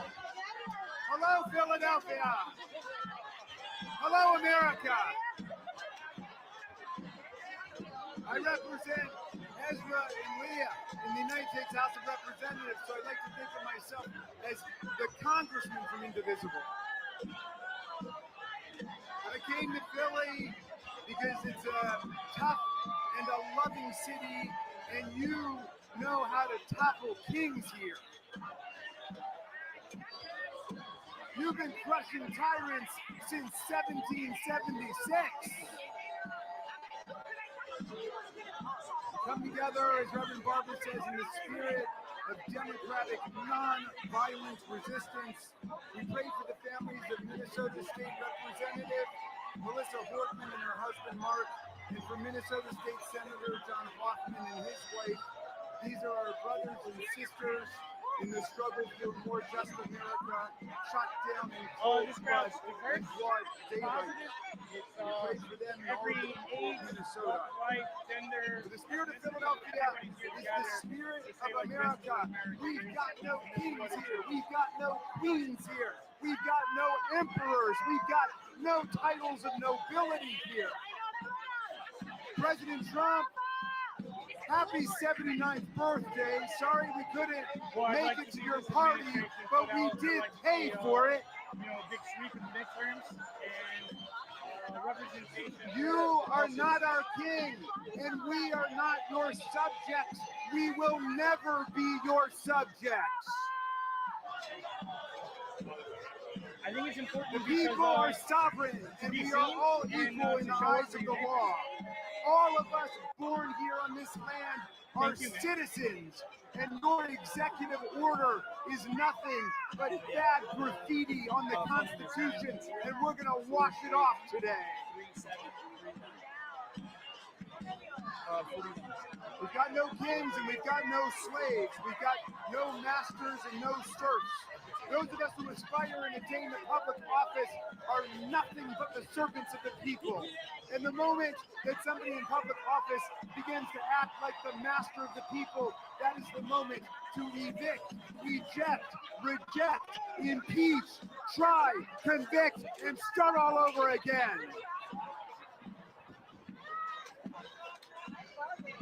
Under Article 1, President Trump, your job is simple: to take care that the laws are faithfully executed. That's it. In the monarchies, Tom Paine said, the king is the law, but in the democracies and the free societies, the law is king. You didn't get that memo, did you, Mr. President? You've been violating the law. You've been trampling the law. You've been ignoring the law, acting as if it's irrelevant to the only thing that matters, which is your own wealth and power. What if Thomas Jefferson were here? What if Abraham Lincoln were here? What would they say? They would say, cut it out. Stop violating the rights of the people. Stop trespassing on the powers of Congress. Stop staging provocations against the members of Congress and other parts of the government. Stop violating the orders of the courts. President Trump, your gangster state just threw Senator Padilla.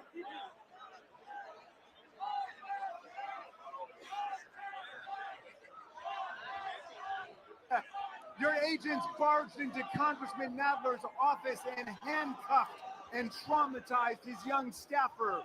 Your guys arrested a judge in Wisconsin. You indicted Representative LaMonica McIver from New Jersey on phony charges, and she now faces 17 years in prison. You're terrorizing American communities with masked men in unmarked cars arresting people without warrants. You pardoned 1,600 felon rioters and insurrectionists who brutally injured 140 police officers on January 6, 2021. You're auctioning off pardons to Republican criminals in D.C. like they're selling cheesesteaks in Philadelphia.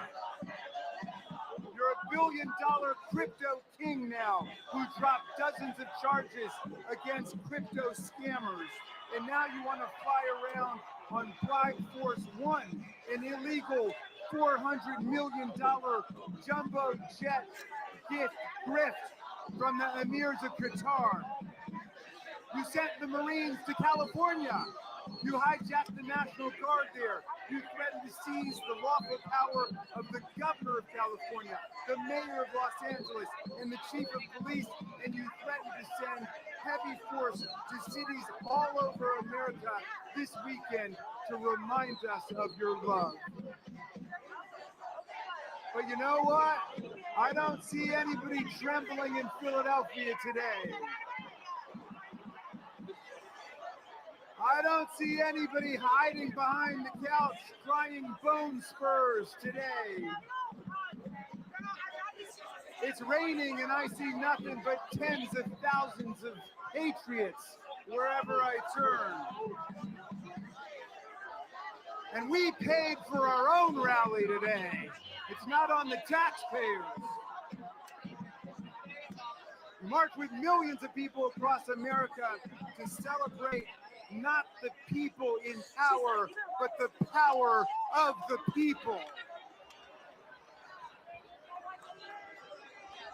We march in cadence with the great civilizing, nonviolent movements of American history, the abolitionists, the suffragists, the bonus marchers, the civil rights movement, the women's movement, the labor movement, the peace movement, the women's march, the environmental movement, the LGBTQ movement, March for Our Lives, and the climate movement. We may not be founding fathers in the 18th century, but we are founding fighters in the 21st century. So what do you say, Philly? You ready to fight back?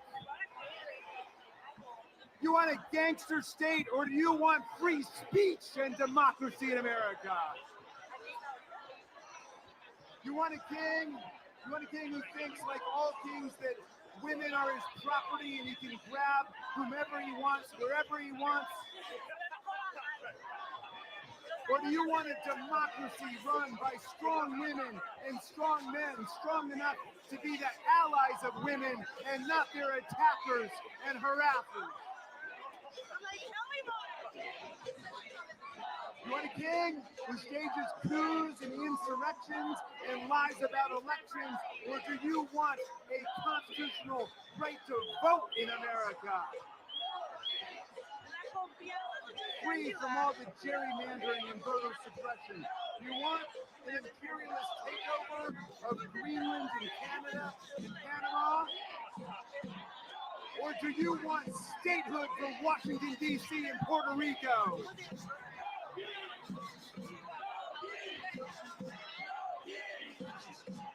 Hey, you want a king who tries to erase history and disappear the truth?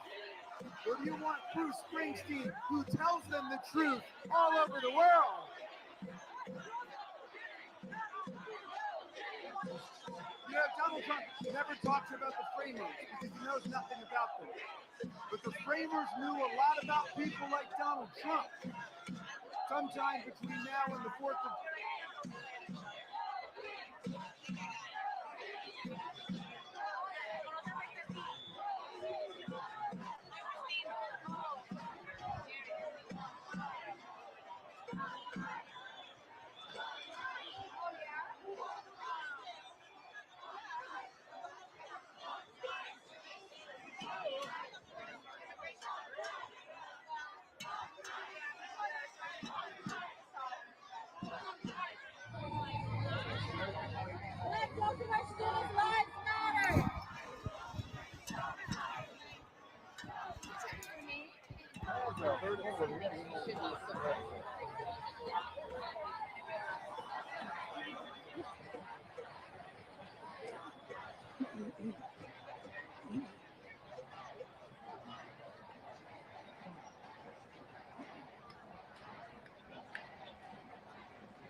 Hey, what's up? How you doing? Good, man. How are you?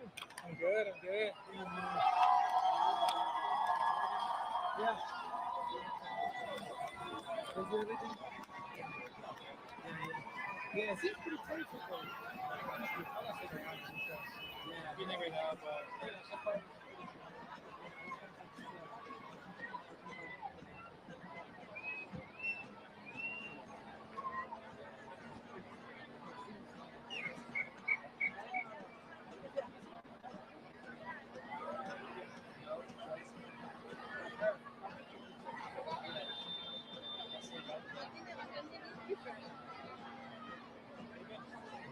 good.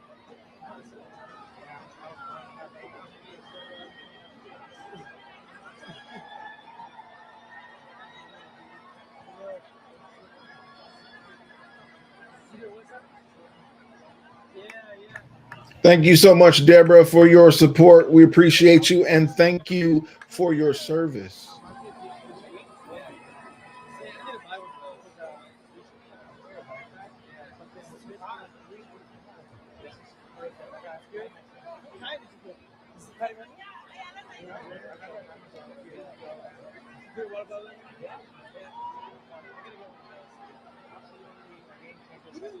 not the hood, but just going around and shooting like absolutely. You know, I have to carry this all the time now. Yeah. And just going to like there's no way, right? Yeah. Especially when it's like this.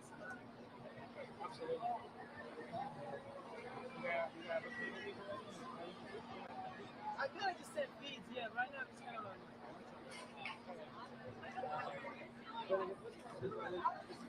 Yeah.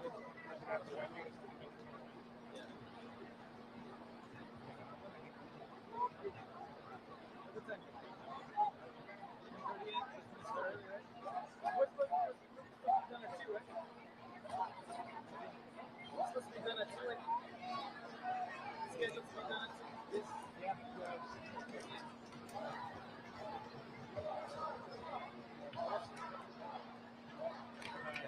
Well, I'll leave you to your thing. All right, man. The usual passes out is me. Just okay. Well, take care.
Stop the deportation!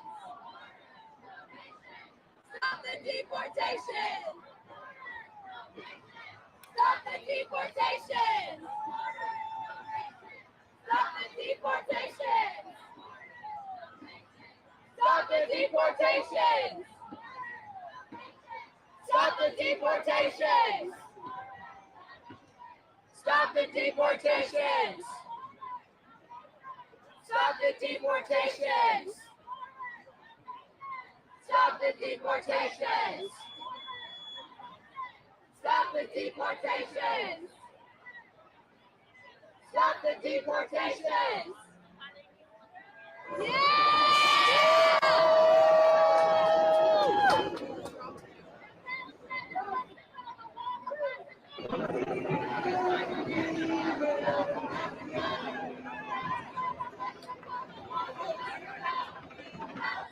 Mexico, the walls have got to go!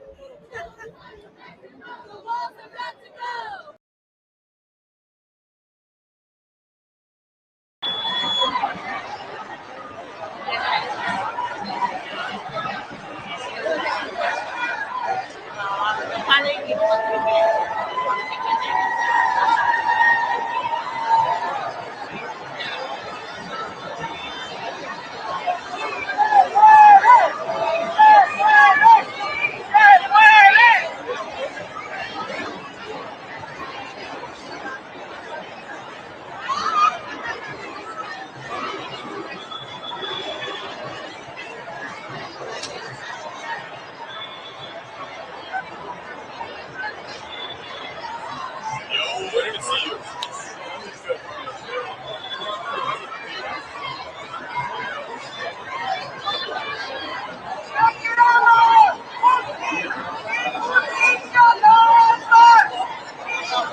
We must love and support each other. We have nothing to lose but our chance. It is our duty to fight for freedom. It is our duty to win. We must love and support each other. We have nothing to lose but our change. It is our duty to fight for freedom. It is our duty to win. We must love and support each other. We have nothing to lose but our change. We have nothing. We have nothing to lose but our change. We have nothing to lose but our change. We have nothing to lose but our change. We are the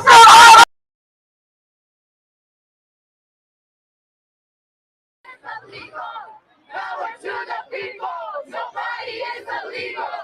Power to the people, nobody is illegal. Power to the people, nobody is illegal. Power to the people, nobody is illegal. Power to the people, nobody is illegal.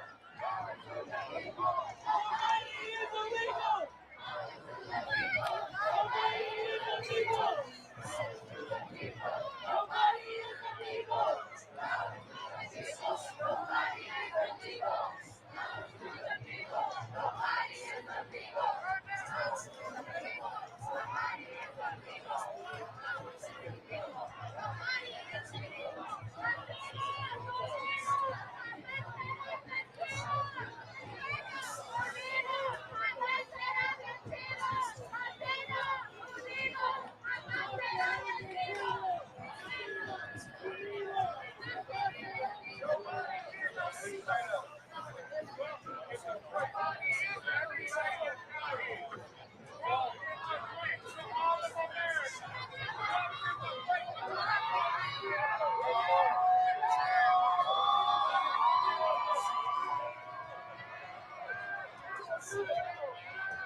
Nobody is illegal.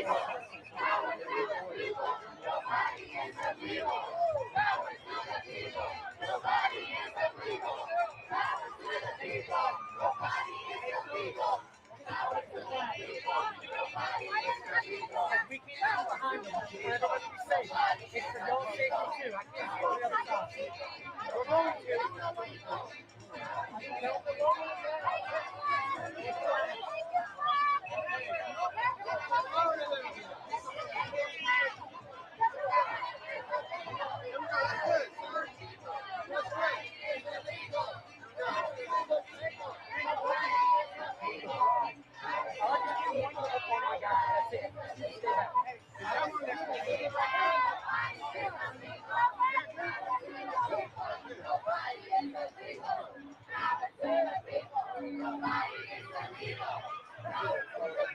Hey, if he goes, what would I do? Do anything wrong?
But there is also a sense of celebration for folks who are out here.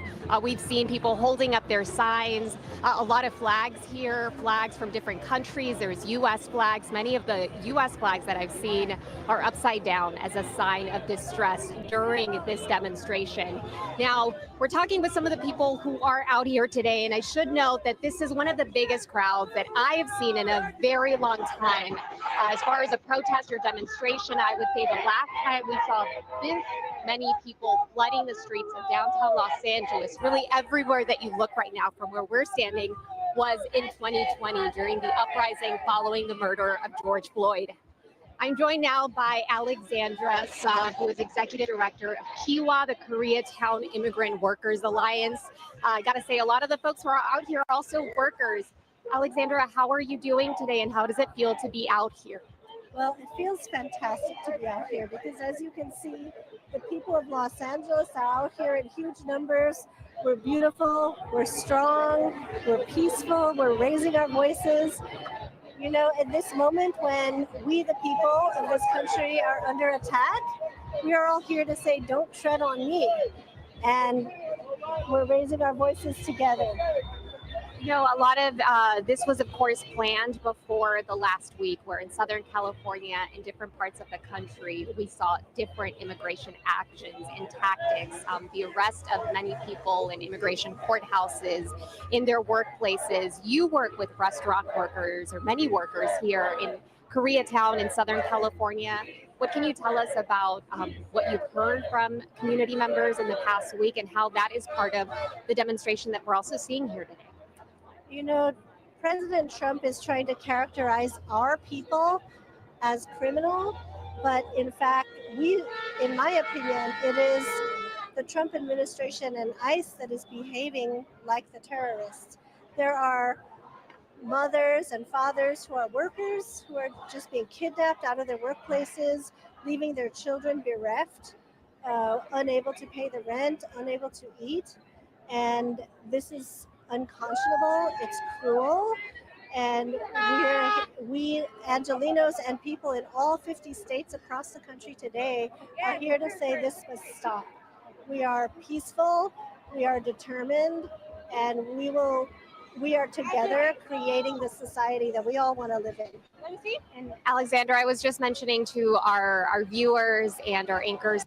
Y'all, the visuals of this are great, but I got to tell you, all this man on the street left-wing babble, it really tries my patience. Korean drum called the janggu, and it's part of our movement culture to say this is part of us beating democracy into existence. Wait, that wasn't the right way. This is us drumming democracy into existence. Thank you so much. Can we hear a little bit of that drumming? Yes.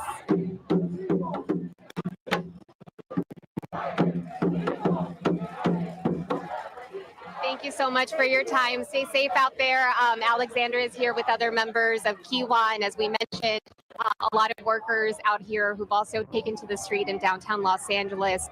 You see the crowd right now is walking down Spring Street. They're making a right on First Street.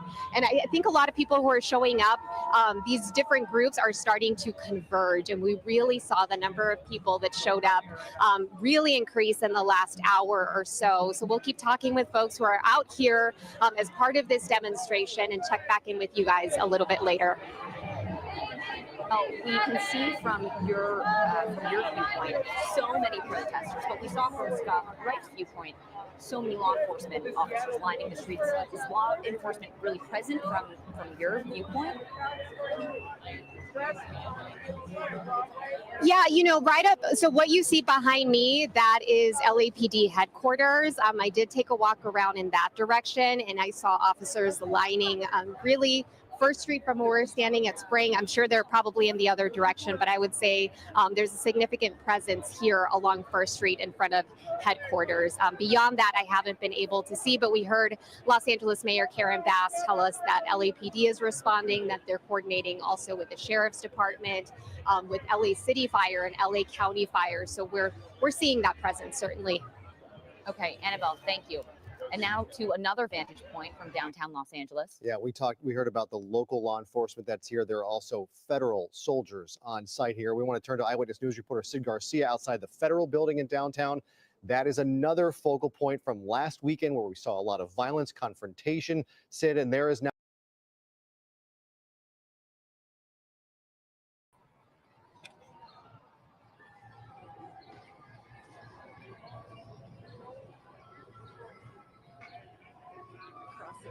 Yeah, I can't tell.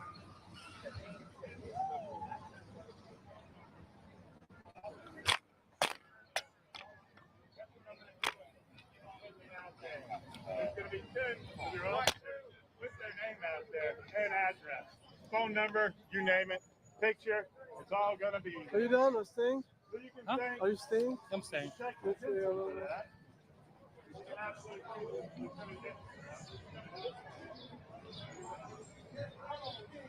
Looks like they're going right.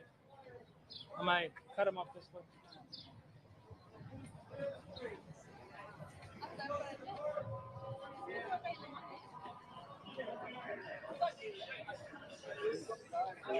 There's some guy on the thing. Yeah, I saw that.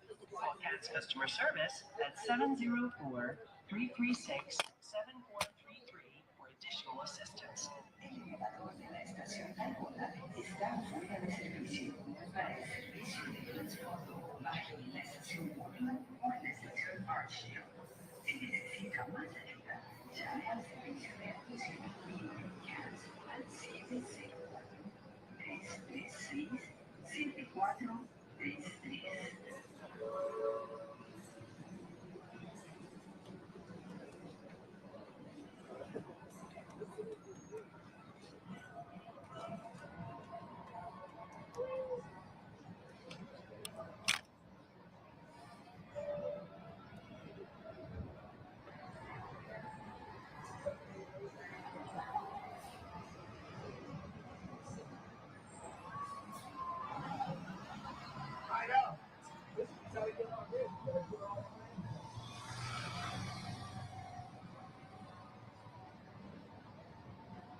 If I had to guess out of all these feeds, I would say Los Angeles is the biggest.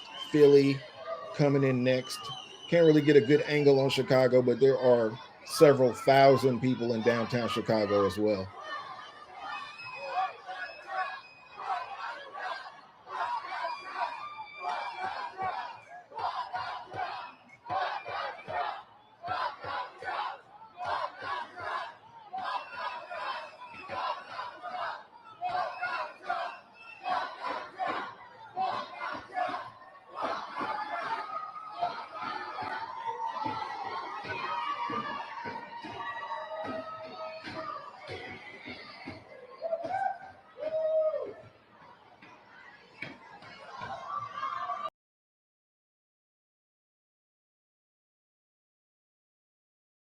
Important and governs a free society.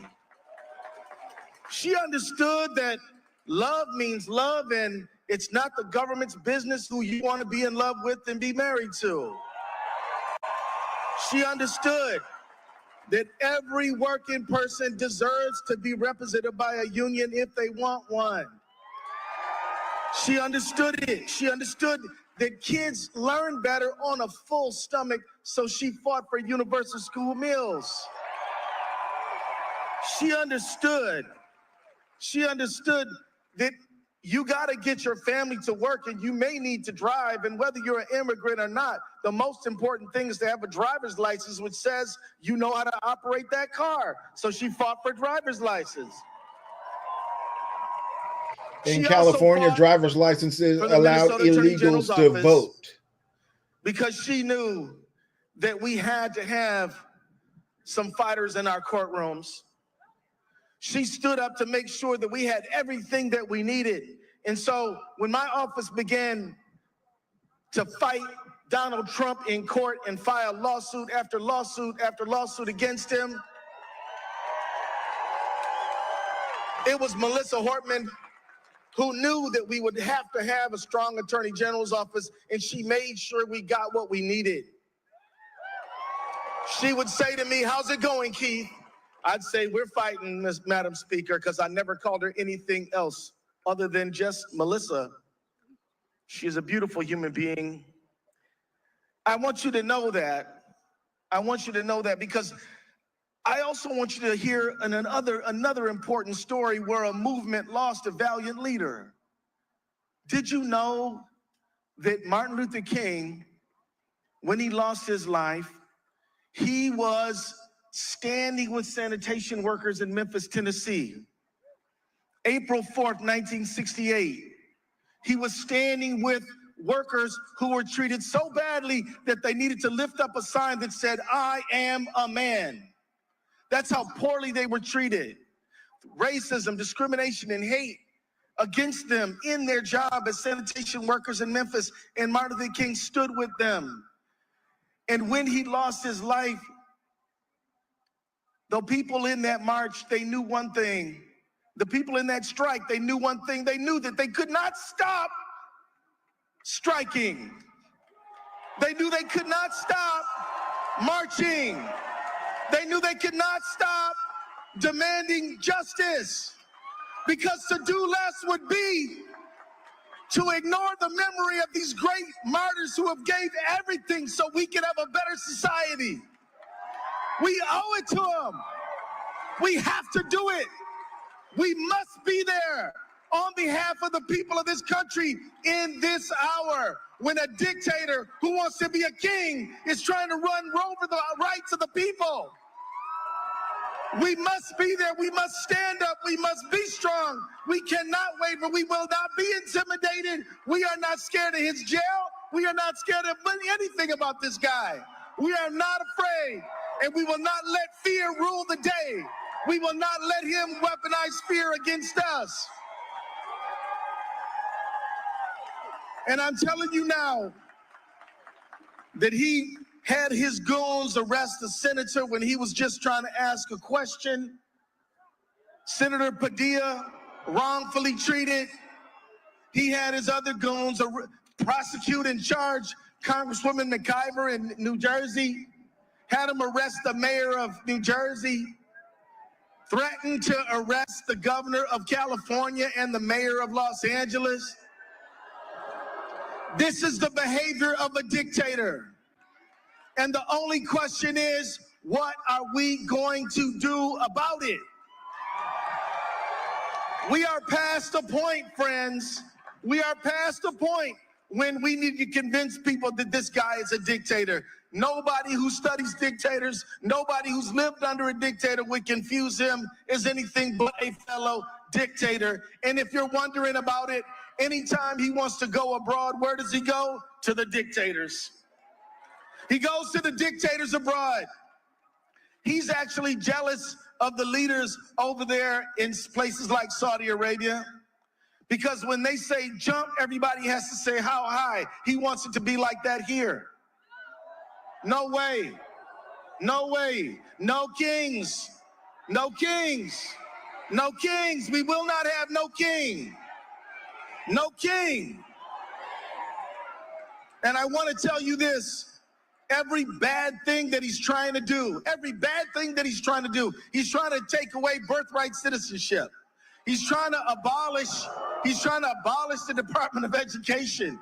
He's trying to get rid of USAID to help people in Minnesota and abroad. He's trying to get rid of science grants that help fuel our economy and find new cures. He's trying to persecute the trans community. But I'm gonna tell you, friends, there is a way to do these things if you introduce a bill in Congress, if you follow the law about changing the Constitution, if you go through the regular order and the procedures. But he doesn't want to go through that. He just wants to say, here's another executive order, and just rule the country by proclamation. And that is an act of a king. So we sue him in court. And me and my fellow attorney generals have sued him 27 times. And I have a confession to make. I got to tell you the truth. Yeah, we're good lawyers and we're proud of the work that we do. But friends, we're not winning just because we're good lawyers. We're winning because every single thing he does is so illegal and unconstitutional. It's illegal and unconstitutional. How dare he call the Marines on American citizens protesting their government? Now, let me tell you how truly evil this is. How truly evil this is.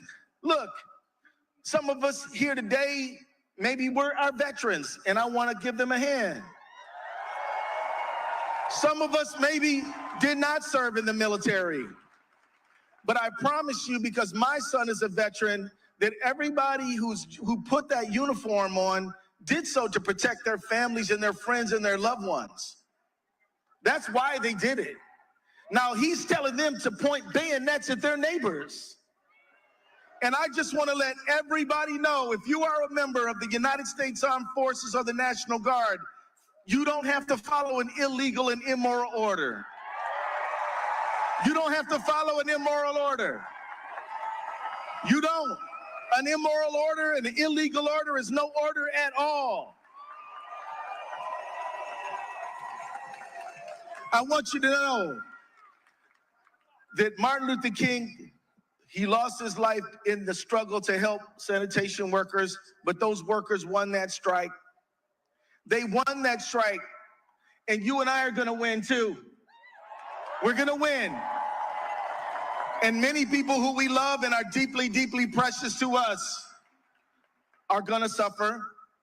Maybe some of us will face an individual challenge. But for those who don't make it to the end, the rest of you have to carry on. The rest of you have to carry on. You have to promise to us and each other that you will not give up this fight for our country. You have to promise to us and each other, and mostly to yourself. Now I'm gonna wrap up, and I wanna say this. You may ask yourself, how can I get involved? Well, you are already involved. You did it. But every one of us has to be an ambassador back to America to recruit more and more people to this movement. Every one of us has to reach out. We need the clergy, Muslim, Christian, Jewish, Hindu, Buddhist, no faith at all, atheists, We need them all. We need to build a movement with our clergy. We need to build a movement with our labor unions. We need more labor groups involved. We need to build our movement with more neighbors, build our movement with more veterans groups, build our movement with more anti-war groups, build our movement. The people who study this say that if you get 3.5% of the country to oppose the dictator, you're gonna win. Did y'all ever hear that? That's on about 12 million people. And I'm gonna tell you, there's clearly 12 million people out protesting Trump today. So no kings, no kings, no kings.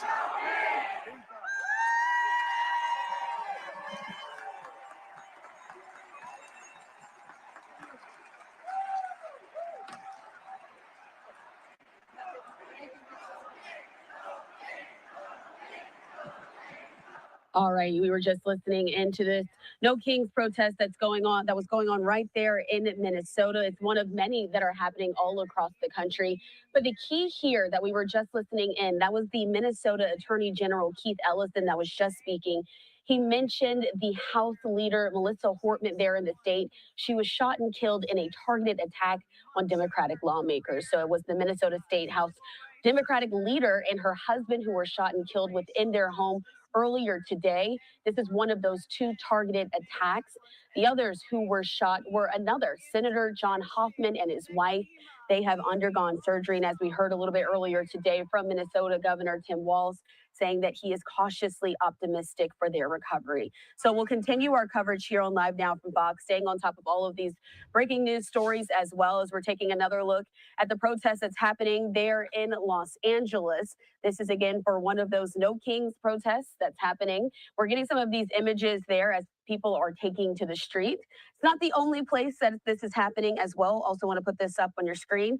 This is from Chicago. We just got this shot into our newsroom, so we'll continue to keep our eyes on it. There is some profanity on some of the signage, so we always also want to remind you that viewer discretion is advised.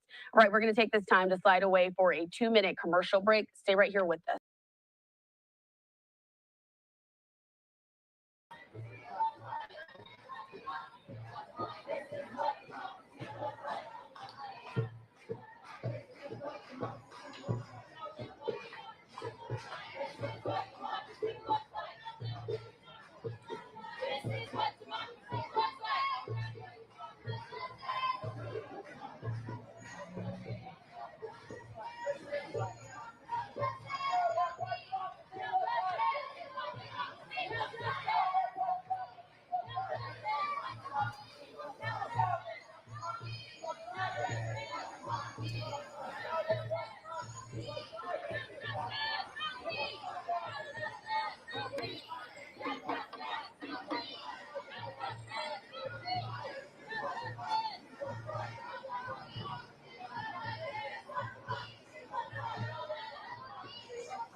Nobody is illegal. Power to the people. Nobody is illegal.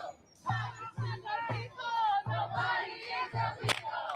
Power to the people. Nobody is illegal. Power to the people.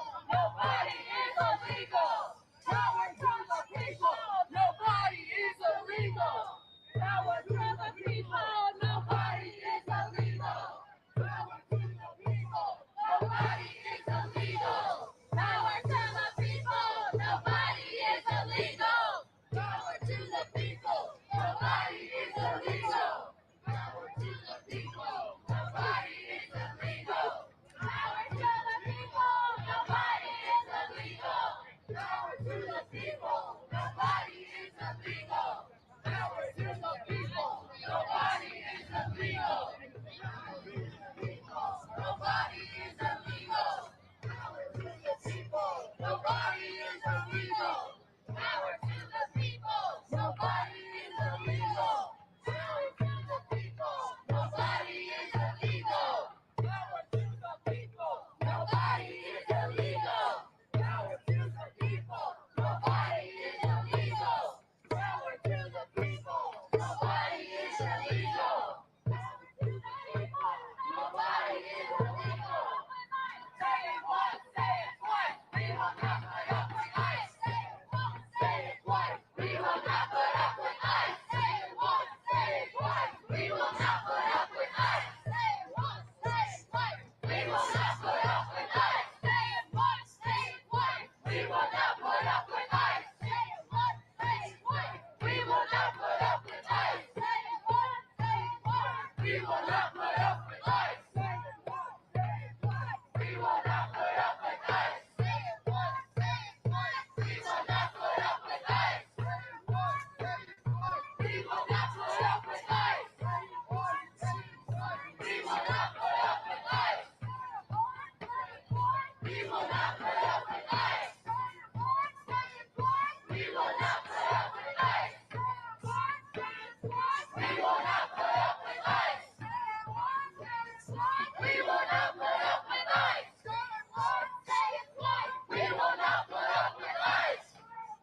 Say it twice. We will not put up with ICE. Say it once. Say it twice. We will not put up with ICE. Say it once. Say it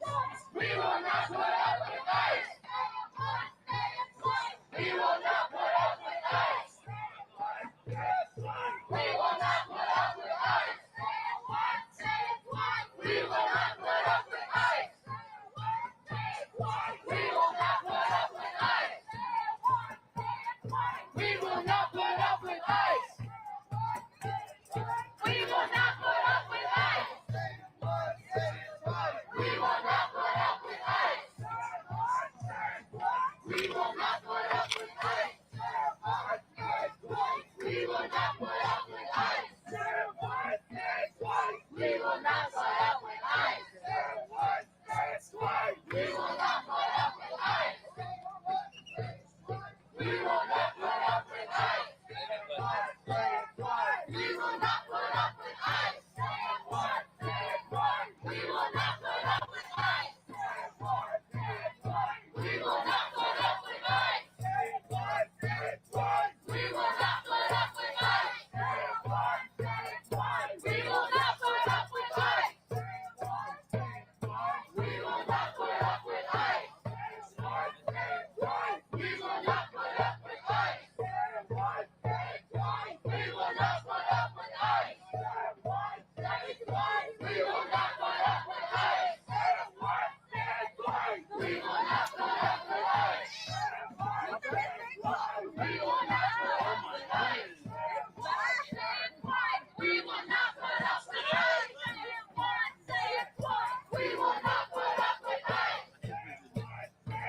bit tired of this shit.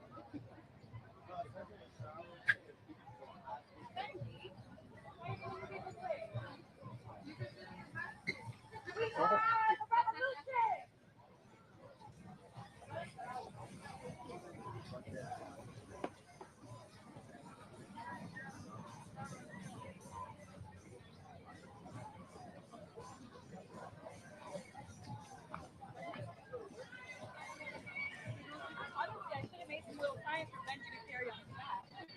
Yeah.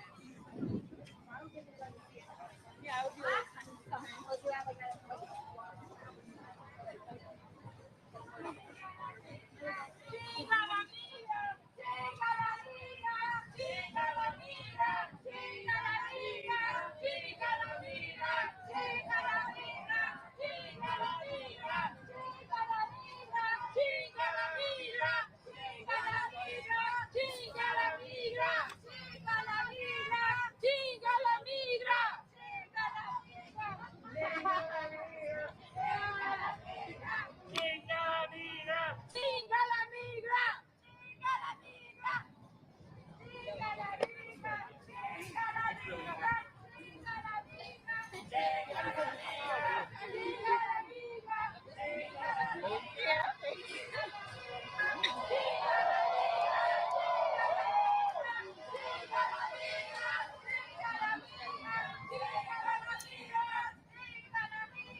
That love not hate my friends. That love not hate.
thinking like, what are the, like, what's the right move? If I could, be in the front, I think this is the right move. They can't. Those guys back there stop.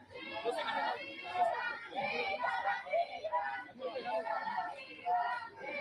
Yeah, this is their time. So the permits were supposed to 2. So they spoke until like 12, and then we all did a round. I think we let down this far. I think we came back. And then we're up on the train tracks. Take here the song. So where do they go? Yeah. Let's go. Free, free, free Palestine! Free, free, free Palestine! Free, free, free Palestine! Free, free, free Palestine! Free, free, free Palestine! Free, free, free Palestine! Free, free, free Palestine! Free, free, free Palestine! Free, free, free Palestine!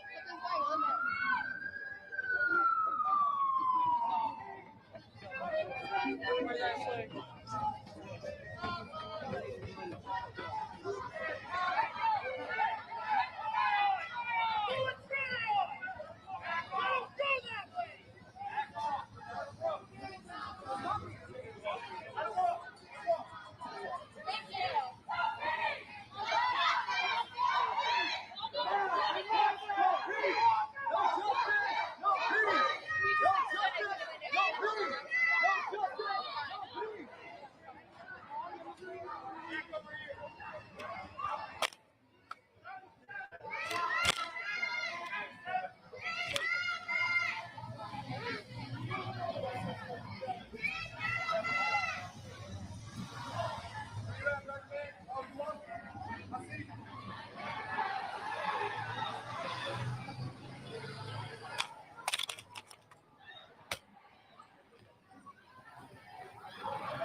No justice! No peace!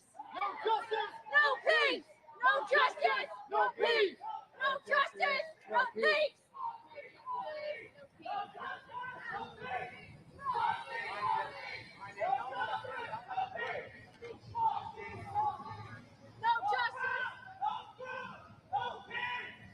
Hey, I want the police go through and they come down here. Well, it's fucking ice at the Charlotte to arrest our ass. That's how disgraceful. There's no kind of money. Yeah, I can go in the right way.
this is all about making a difference.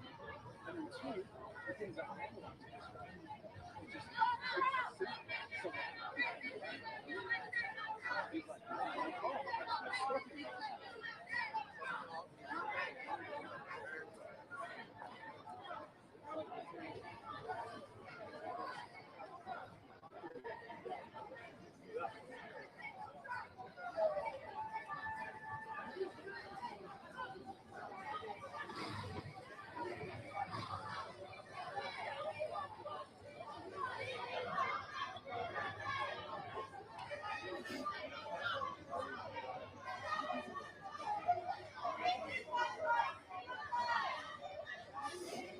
This is what democracy looks like.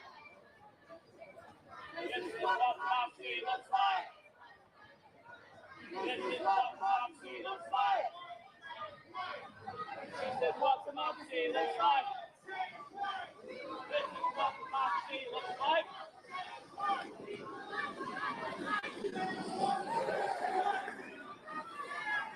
Say it once, say it twice. You will not put out the fight.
So here is a shot from Reuters of thousands of people in line early trying to get a spot for the parade, which is supposed to be mind-blowing according to the president. Breathtaking. We'll see. I'm excited about it, but notice the crowd, y'all. Notice how peaceful it is. Notice how different the vibe is from what's going on the street all over the country. It's amazing to see this type of thing, and I wish I could be there. The closest thing I've gotten to this would be an air show. And every time I go to military air shows, I thoroughly enjoy myself. So I know that to see all of these tanks and all of the soldiers marching and all that stuff, I would thoroughly enjoy this. I wish I could be there. But I'm glad that I'm here in order to share it with you all. It's not scheduled to start until 6:30 p.m. Eastern Standard Time, 3:30 my time. So we still have several hours before this actually gets started. But we'll get back to it in due time. In the meantime, back to the foolishness, I suppose.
Share their perspectives and their strength with us now. We're going to rally for a little while, and then we are going to leave this area together, marching back where we came from to keep each other safe. So, one more time, Trump must go now. Trump must go now. Trump must go now. Trump must go now. Trump must go now.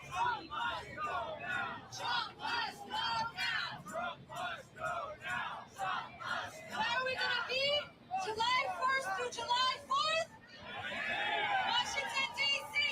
Where are we going to be? July 1st through July 4th? Where are we going to be? July 1st through July 4th? That's right, Washington, D.C. and on July 4th, right in front of the White House to make the biggest chant ever, Trump must go now. Trump must go now. Trump must go now. Okay, I want to welcome up Morgan from the Refuse Fascism DMV chapter.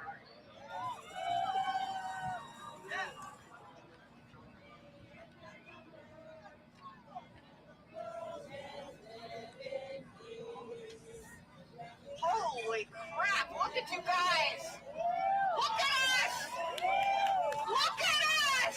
We have a lot to be proud of, people. Let me tell you something. My name is Morgan, and my people have been in this country, or colony, or whatever you want to call it, since 1720, okay? I come from enslaved people. I come from people who had their families ripped apart. I come from people who lived through Jim Crow, who lived through the civil rights movement, who fought for everything we're fighting for again now. This is enough, America. This is enough. My grandfather was a Tuskegee Airman, okay? If you don't know what that is, you really need to look it up. He was a fighter pilot, all right? In the museum down the way, the African American History Museum, his picture's in there. But guess what? Guess what Trump is doing? He is marching things that are representatives of the contribution and the lives that Black folks have had in this country and marching it right out the door. Shame on him! Shame! Shame on him! This president is doing division. He is also erasing. Moving that stuff out of the museum. Where are we going to see it? Where are we going to learn about it? We're not going to, and that's what he's trying to do. You are racist. He's definitely a racist. But the thing is, he's trying to erase us. He's trying to make us forget about our history. And we cannot do that. We cannot do that. If we don't know where we come from, where do we go? Where do we go? We had powerful people do powerful things, and this monster is wiping it all away. Now, I'm looking around the crowd, and oftentimes I see I'm one of the only Black or brown people out here. It's time. I see a lot more Black and brown faces today, and I am proud. Because we all need to be out here and stand in courage. Here's the thing. You guys remember the ice raids when they were separating mothers and children? I think there was a lady yesterday who was pregnant that had guns held on her. Like, what the hell? Anyways, remember those images. Now go back to the 1930s, 40s. You've seen those images before. You've seen those images before.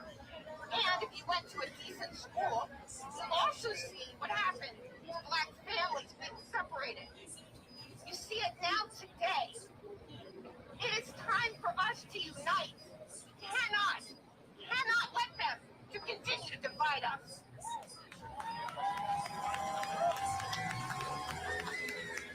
So stand up, America. Stand up. Be brave. Have courage. This is our time. Our ancestors, our parents, they've done all this. Now is the time to stand up and be brave. So let me say two more things. The first thing is I stand with Refuse Fascism because they believe that what happens here is going to affect the rest of the world. We all are here because we understand that what happens here will affect the rest of the world. So thank you for being here. And finally, make sure you drink a lot of freaking water. It is hot as hell out here. Welcome to Washington, D.C. Let's get this monster out of office.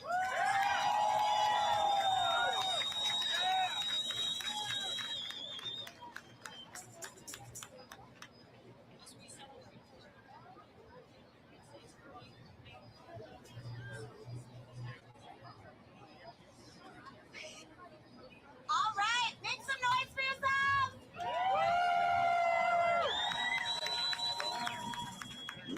Now, in order to go forward from today, to organize even more people, many more people, to come out on July 1st through the 4th to declare our independence from a Trump fascist America, you got to get connected to the movement. So right now, if your phone isn't out, take it out. And I'm going to give you some options. You can go onto your social media platform of choice and follow @Refuse Fascism. @Refuse Fascism. Do that now. Good. That's what this is about. Connecting. Such good community members. The second thing that you can do is you can text. I have to look at the number because I don't have it memorized. You can text No Trump, NOTRUMP, to 855-755-1314. No Trump to 855. Say it with me. Because the people in the back still can't hear. 755 1314.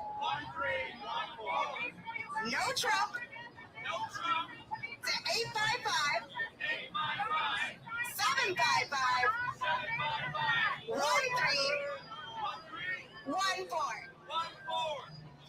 And I'm being told one more time. So one more time, no Trump to 855 755 1314.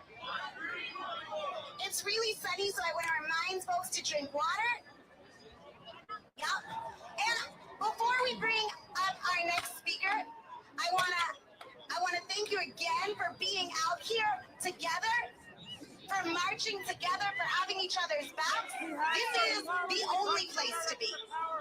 It really is. It really is. Right in front of the White House, as close as they'll let us go, saying no to Trump's fascist military parade, saying in the name of humanity, we refuse to accept a fascist America, and demanding Trump must go now.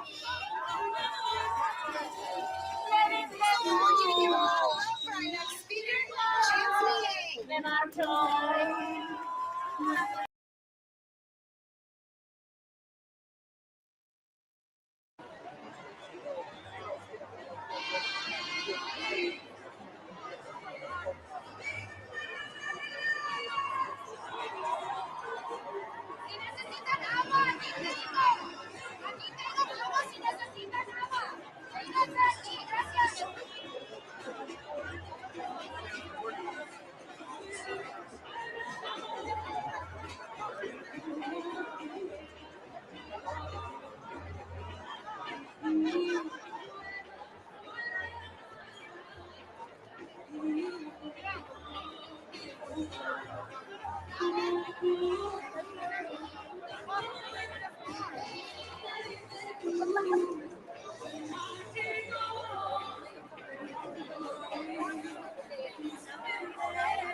¡No se cansaron!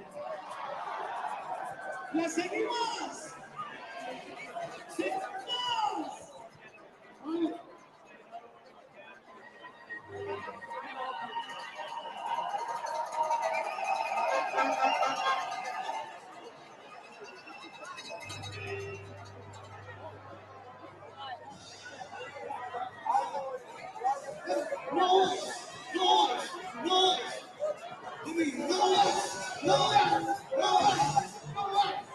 People of Los Angeles, we are easy.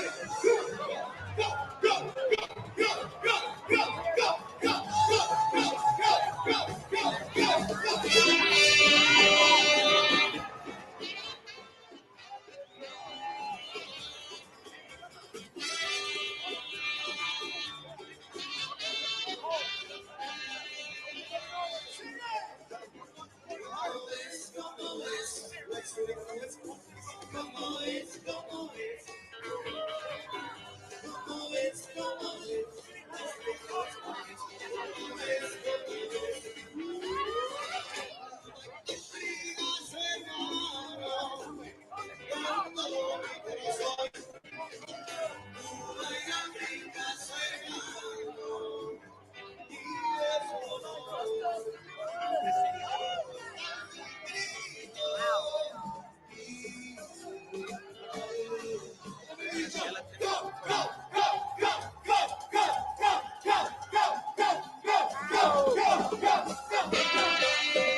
White supremacy. We have a wannabe dictator who turns the military against his own people, against protesters, and then has a military parade for his birthday in the most blatant proof of overcompensation I have ever seen. A wannabe dictator that sells all of our private information to the highest bidder to create AI databases that profile us based on our conduct on social media to measure allegiance to the state and punish us for thought crimes. A fascist military police state is not around the corner. It is here. Trump has been doing everything this whole presidency for the same reasons: to consolidate power and shock the general public into compliance, to justify his authority. They want you to be so overwhelmed that you do not engage. They want you to give him that power. They want to normalize this state of fear. Do not let them, because Donald Trump is a deeply dumb and unserious person. But his hateful stupidity and his position makes him incredibly dangerous to us all. The people that surround him are the real threat. The ideological fascists like J.D. Vance and Peter Thiel, who bankrolled J.D. Vance's entire political career and handpicked members of Trump's cabinet. They actively want to destroy democracy because they quote the fascist philosophy of the chinless king incel himself, Curtis Yarvin. Right now, they need Donald Trump because he is the cult leader that can bring about their change. It's not a conspiracy theory, it is all in writing.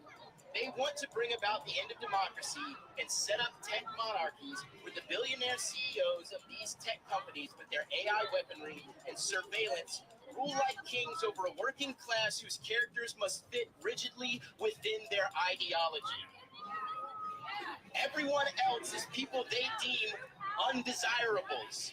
To quote Curtis Yarvin, he said the best alternative to genociding undesirables is permanent solitary confinement. Wax like a bee larva into a cell which is sealed except for emergencies. And then said the most profitable disposition for dealing with undesirables is to convert them to biodiesel. This is the man that the billionaire CEOs quote. A lot of his writings run parallel with the contents of Project 2025. Do not be mistaken. These are evil people. Their evil is connected throughout the world and its conflicts, and it exists because of the system of cruelty that we have perpetuated to give them unprecedented wealth and power to carry out these plans. But I remind you, we overwhelmingly outnumber them. Do not fear them because they need to fear us.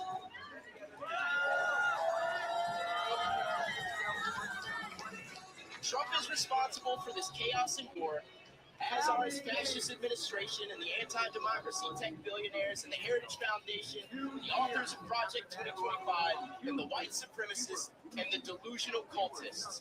All of these Nazis are to blame. Anyone who supports Trump is on the wrong side of history, and history will judge. Hard lines are being drawn, and the choice is simple. You're either not a fascist, or you are one. Thank you.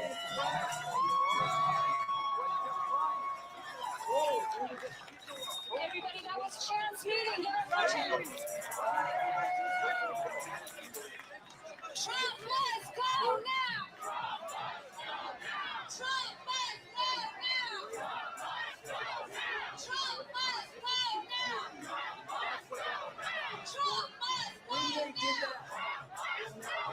Trump must go now! We won. And where are we going to be on July 4th? Who's flag?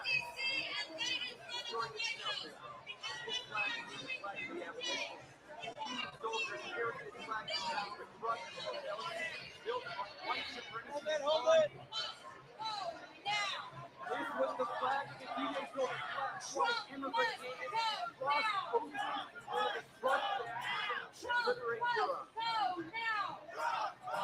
and we don't have to whitewash our history to be proud of our progress. Because people are bringing different things to bear. And we're coming together on this. But it's also So Sam's going to introduce our next speaker. And he's going to come up. better of life, and it lives up to its ideals. This is the flag. This is the flag of civil rights. All right. Here it is. Guys, let's get the two please. Two signs.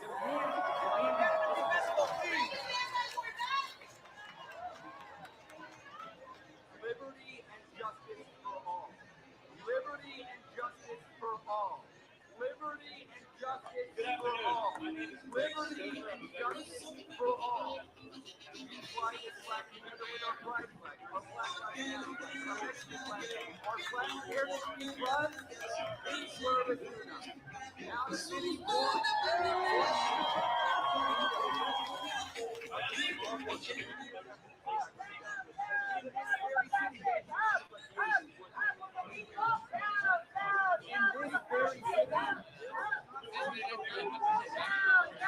Down with the fashion.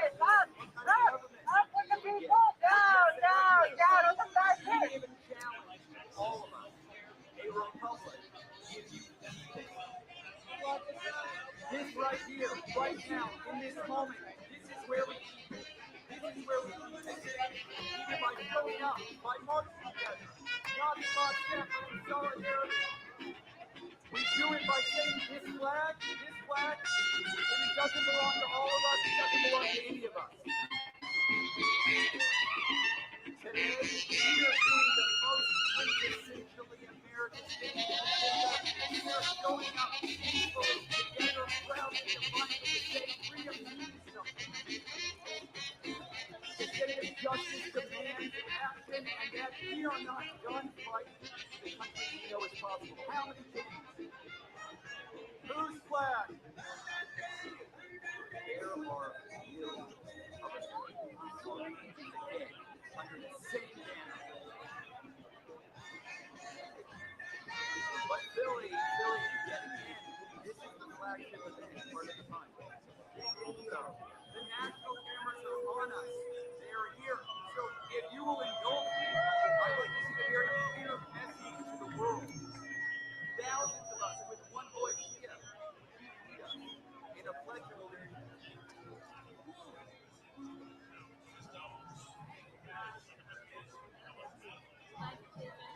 This is an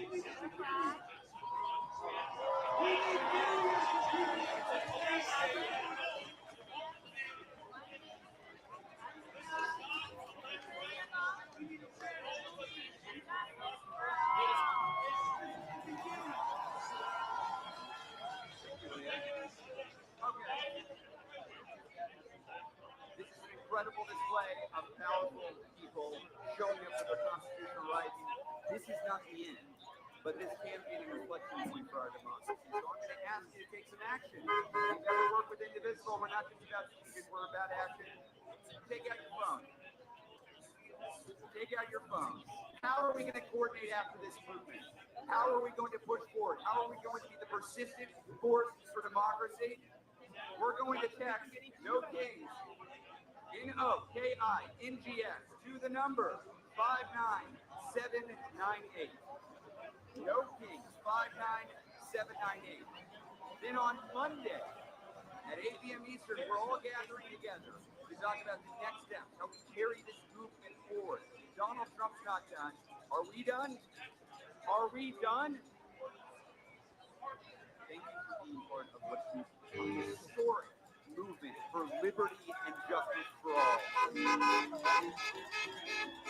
We are stronger for this society. There are more of us than there are of them. Together, we will win. One last time, how many kings? How many kings? I'll see you on Monday.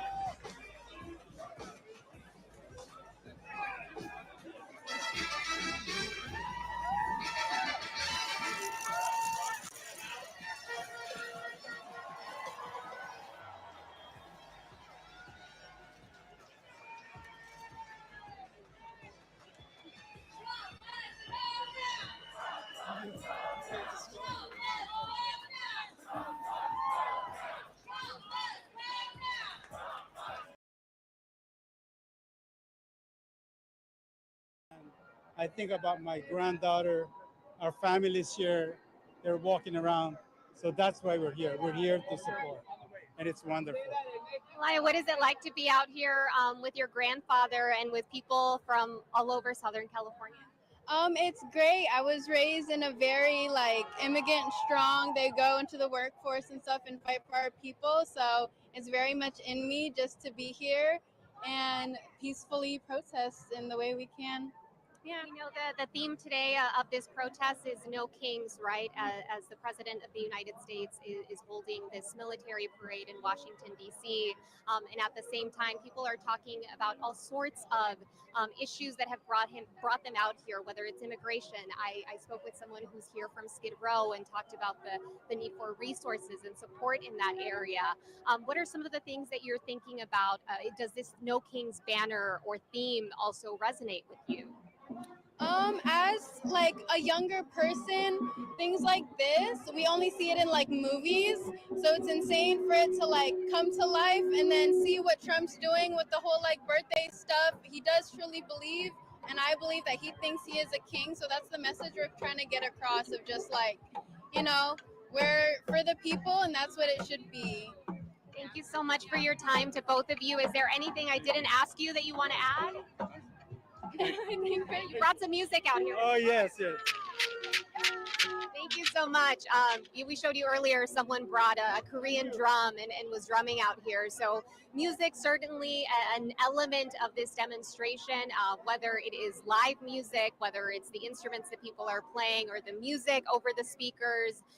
So far we've seen, you know, a combination, right? A duality of emotions that people are feeling. On the one hand, they are frustrated, they are upset, they are grieving for what they've witnessed in the last week, especially here in Los Angeles. But there's also this celebratory and community centered message and sentiment that people are communicating to us out here. So a little bit of what we're seeing. I have someone else who approached me. I was mentioning to you that a community member of Skid Row just approached me and said she wanted to talk about why she's out here. Of course, Skid Row is around the corner. We're in downtown Los Angeles.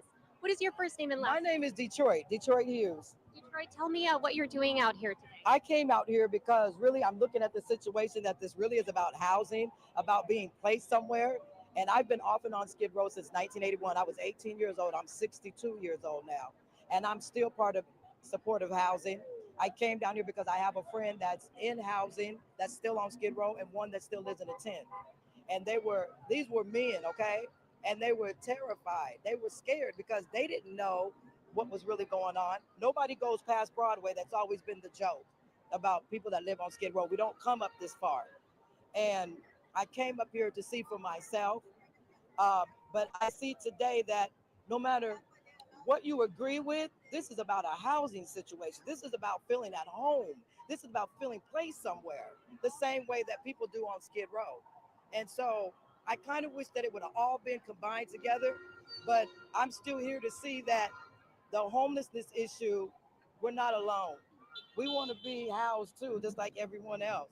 And, you know, this is really great. I'm looking at how everybody just came together no matter what walks of life. Detroit, a lot of people are listening and watching right now. What is your message, whether it is to the public or to the elected officials who represent this area and different parts of California who are experiencing this? Well, I think that really on a political level, I think that all the head officials need to come together and sit down and not just talk about immigration. You need to talk about housing once again, like I said, because they're not separate issues. We need to really sit down and see what the issue is. What is it that the people need? And I hate to say this, but everybody on Skid Row has a different story, so everyone's situation is different. And now look at the people that are out here, everybody's situation is different too. So, you know, to the politicians, to our political leaders, our governors, our mayors, Karen Bass, come on. You know what the situation is down here on Skid Row. So now you know what the situation is out here and why everyone is out here marching today. We need politicians to come together, sit down with the people, because if you have never been homeless, you can't talk about it. Do y'all see this? Are they trying to go back to the freeway? You need to sit down with people that have been Not this in these again. situations, people that have been homeless. Such Is as this what I'm myself, seeing in this overhead? Or are they just walking? I'm No, an man, expert, look. so I know about that. They Then getting you close. Need to sit down with some people that are dealing with Okay, immigration they're on the issues, and overpass. you're going to come up with a solution. The same But you can't overpass that come we up saw with a it if you've few never been days in ago this where they were dropping And Detroit, bricks as you and pieces of well, thank you concrete so much for your time. that It looks like we're going to have to send it disabled back to the studio, but it was a pleasure to CHP meet vehicles you. right Stay safe down out there here. on the 101. Jory and Sophie, we will send it back to you and keep bringing you some of the statements, the sentiments of the folks who are out here demonstrating. Yeah, you can see a convergence of causes happening in downtown Los Angeles. Annabelle, thank you once again. We only I have agree about with a you, minute Cap left in our America. broadcast Two here, different but we things. do want to focus She's on what's conflating the happening in issues. downtown Los Angeles around the 101 freeway. The large crowd had gathered outside City Hall on Spring Street. I believe that should be the top of your screen where you see folks streaming from left to right, now gathering on the overpass over the 101 freeway, waving signs, banners, shouting. They are taking over a little bit of, that's Aliso Street on the south side, and that's Arcadia on the north, on the right side. So a crowd gathering on Aliso Street, taking over the roadway, and then turning back on Main Street on the other side of City Hall. It doesn't look like the 101 will be a large focus as of this point, but we'll continue to keep an eye on it. And we will, you can join us again right here on the ABC7 Los Angeles app at 1:30. We will bring you the latest from these No Kings Day protests.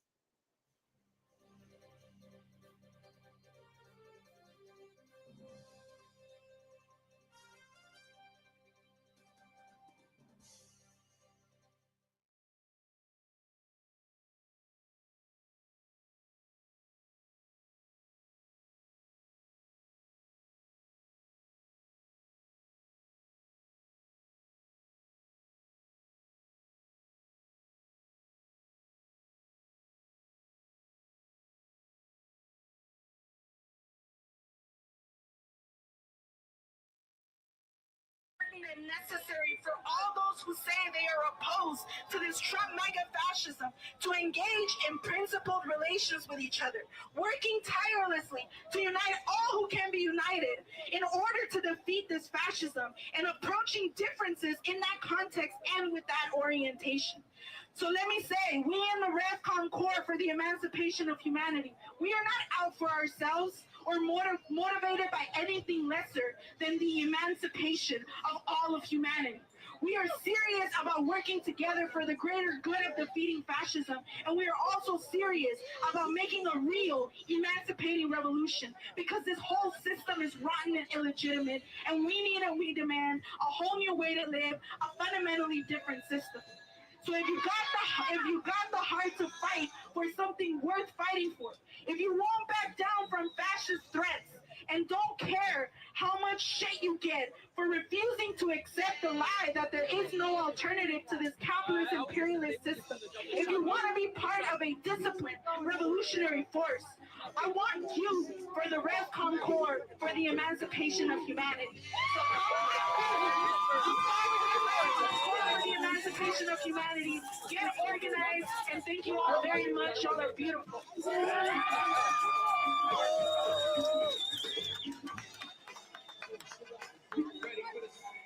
Thank you so much, Michelle. Once again, Michelle Chai in the RevCon Corps for the emancipation of humanity. Okay, we're gonna have two speakers here to close out this rally. I want to say just how important it is. People are stepping to this, who know this, but I want you to realize what you've done here today is something that means something for people across this country and around the world.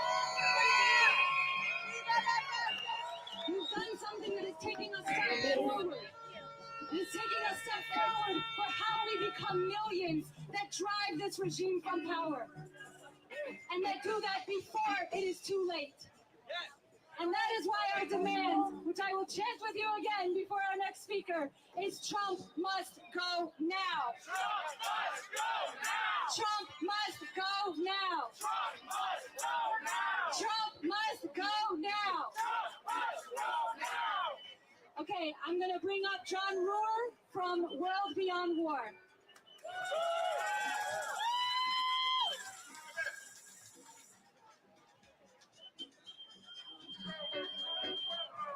Friends, thank you for showing up today for the people of the United States. I'm not a military veteran, but I have served on unarmed protection teams on 4 continents in several war zones. I know the power what people can do.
Let's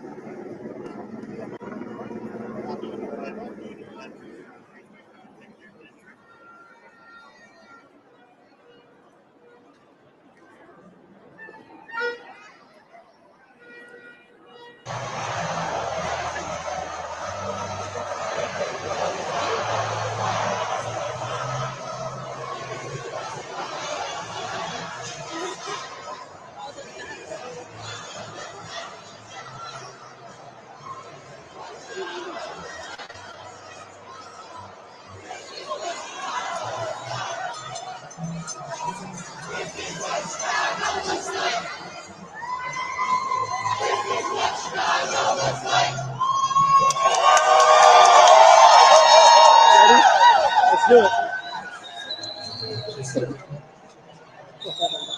What time is it? Oh, it's 2:36 already. All right, they're live with me, so I'm gonna.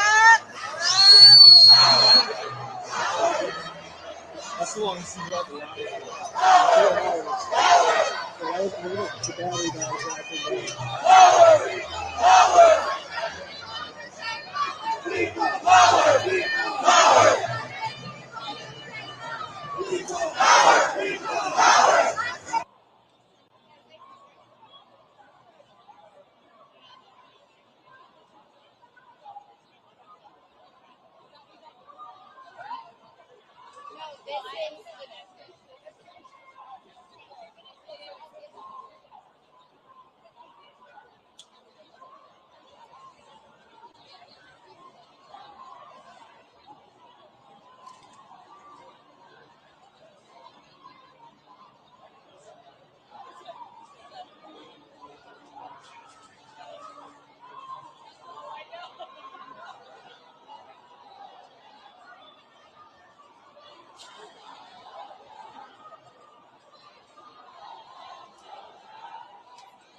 Final speaker, and after Tony speaks, we're gonna gather together. We're gonna go out to 8th Street and 16th here. We're gonna gather all together there.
policy papers about how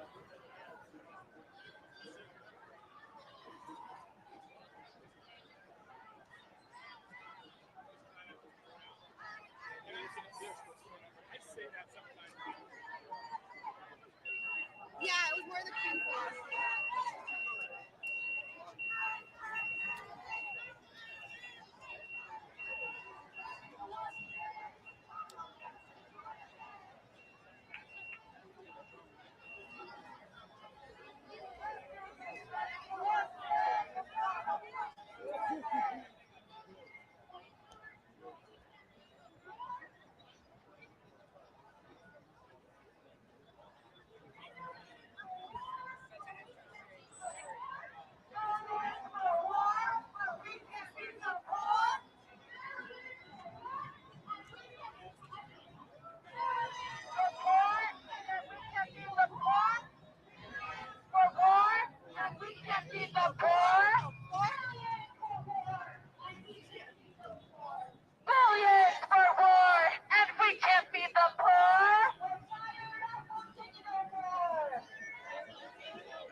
Matt Gordon, MattGordon.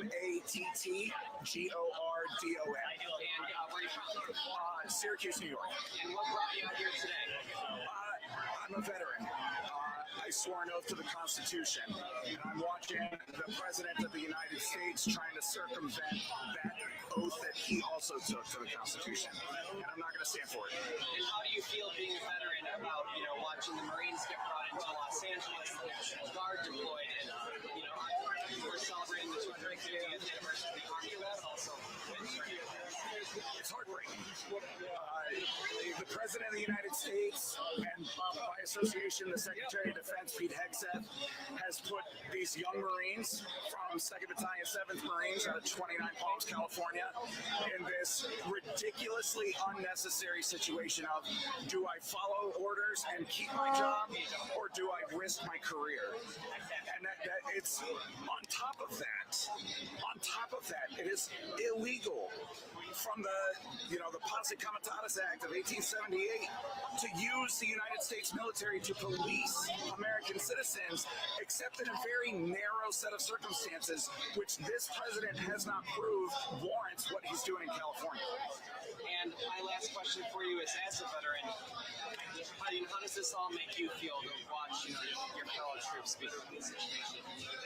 Again, it's heartbreaking because I was once that young Marine, that was asked to do things, and hindsight always being 2020.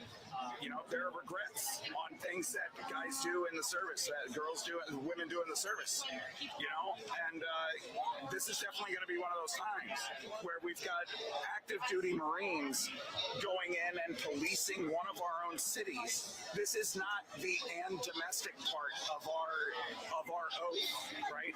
This is not the and domestic part, right? This is the whims of a wannabe fascist. Anything I didn't ask you that you want to say?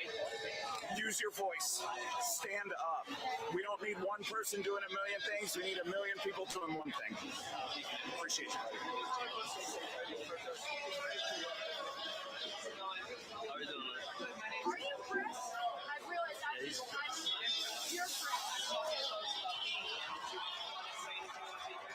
Sure, I say it anonymously so that you have to get names. First and last. Do you want first and last? I could say a couple things. Sure. So I'll have you look right at me. We're just having a conversation. First and last name, can you spell them for me? Spell my first and last name. Eduardo Moreno Tejeda. Spell it, please. EDUARMORENO. What is this for, bro? TEJEDA. Okay. You're press, but you don't work for I work for the Associated Press.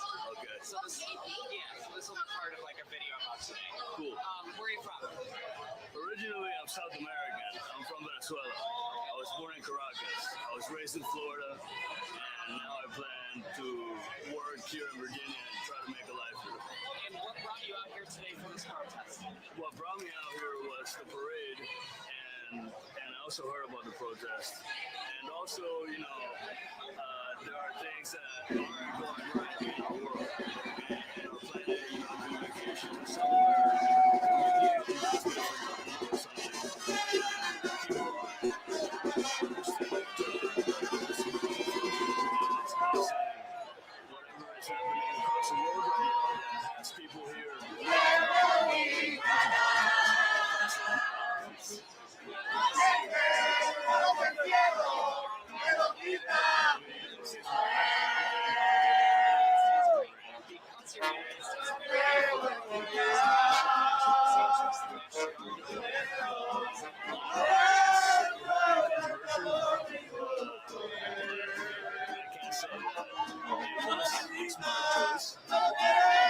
Thank you to everybody for rocking out with us this morning, now afternoon on the West Coast. It's getting later and later out there on the East. The parade is scheduled for 6:30 p.m. Eastern time.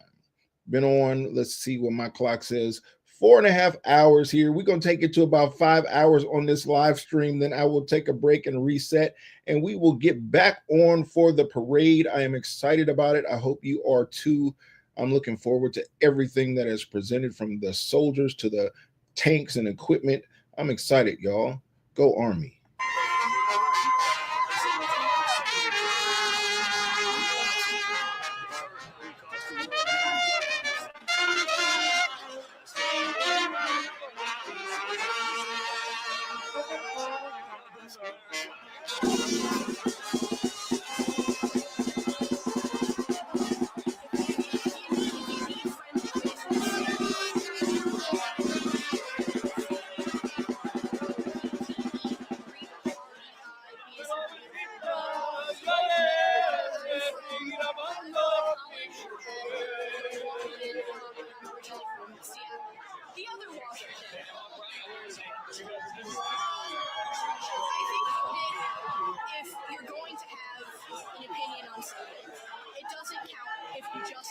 viewpoint. It only counts if you have the opinion that someone pushes back. And so it's not enough to just say that you believe in good things. You have to show up and support when good things happen. So specifically for this protest, I don't think that a giant military parade is a good use of our tax dollars. The deficit spending is really high. It's totally ballooned in the last 5 years. I think this is a waste of money. Second, I don't think that having huge ice raids through cities and everyone in town is super scared and no one, I don't think that's good. I don't think that's safe. As the mayor of Los Angeles pointed out, Los Angeles was safe on Thursday. It became unsafe when ICE invaded. I like having immigrants around. They show up. They do the gross jobs that I don't want to do. They make tasty food. I want them in my community, and if I want them in my community because they contribute good things, I need to show up for them too. And how do you feel like the country is going? I think that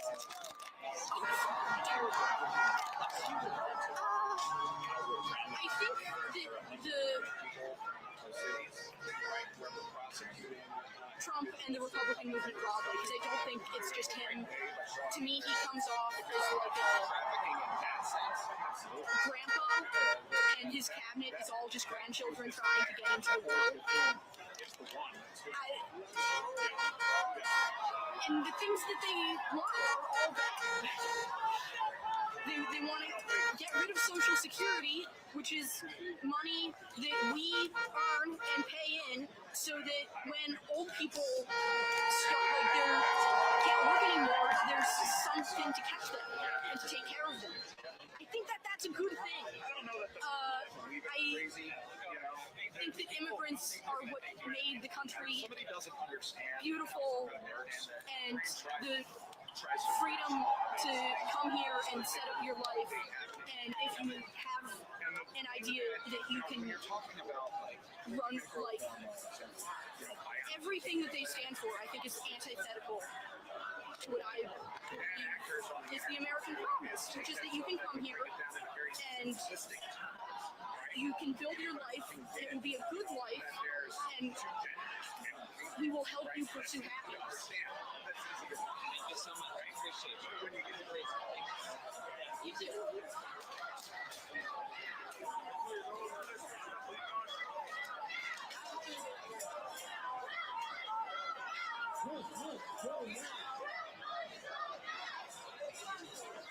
We're just trying to do a roundup of making sure that we got it all full.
I was down here about 10 years ago, just about this time of year.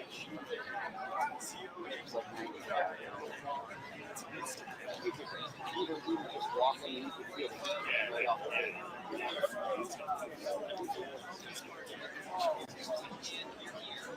So I was here to speak. If I wasn't speaking, I still would have been here. This is where the fight is. I choose to be where it's difficult. I don't hold anything against others who aren't here. I don't hold anything against people who wanted to value their own safety. But we're safe, and we were safe because we had each other. This parade, this military parade, to test for the international community, our own country to see. This could not be, we could not see the streets of D.C. without a fight.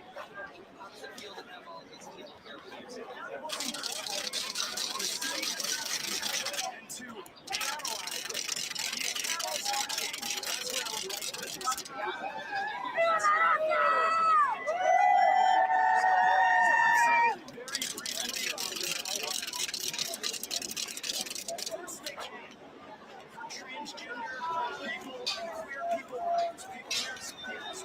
analyze the arrows of change, that's where I would like to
Dude, 2 seconds later. 2 seconds later, we're gonna have it. Now we gotta go get it.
Can we get a quick soundbite from you, sir? Okay.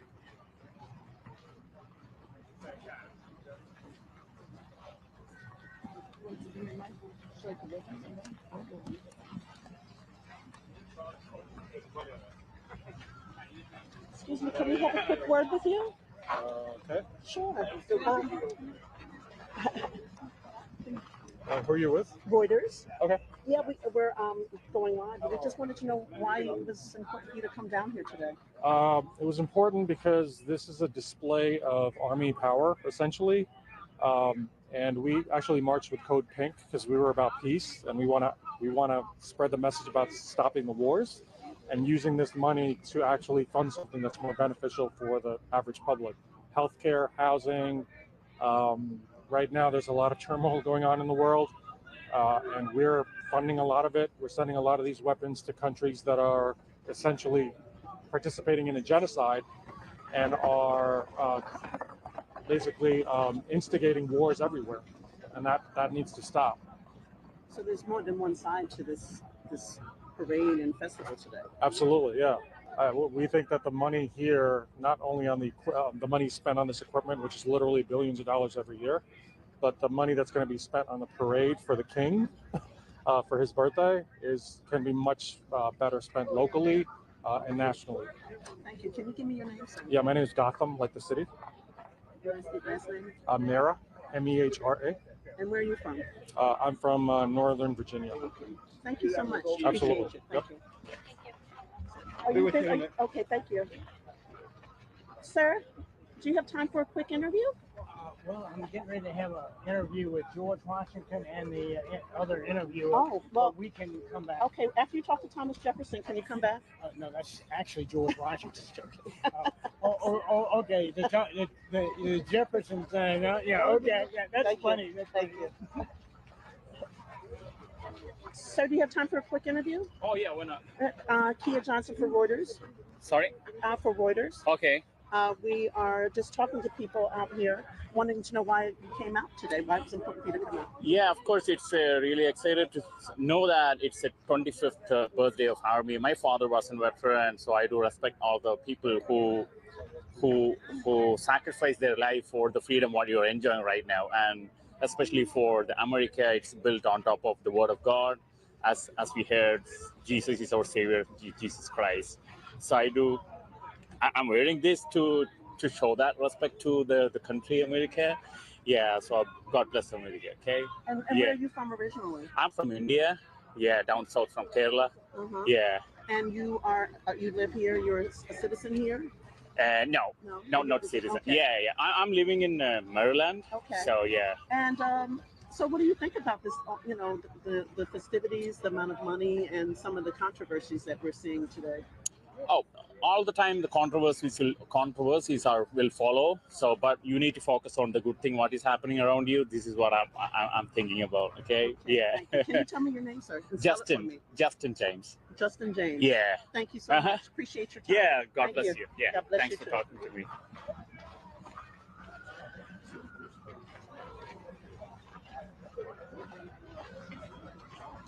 Do you gentlemen have time for a quick interview? No. Okay. Sir, do you have time for a quick interview? For Reuters? I'm sorry? For Reuters, a quick interview? I don't know, maybe. Okay. I promise I won't. Okay. Sir, why was it important for you to come down here today?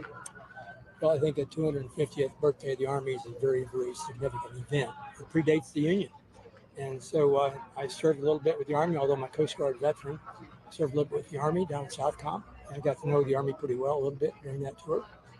And I think it's very, very important to have that kind of a celebration. It is a big deal as far as I'm concerned. I couldn't get my wife to come, though, because the weather's a little bit too warm for her. So we will watch the parade from home. But only because, I'm a senior citizen. We can head back. But anyway, thank you very much for being here. So I have one more question. What do you think about some of the controversies that are surrounding this event today?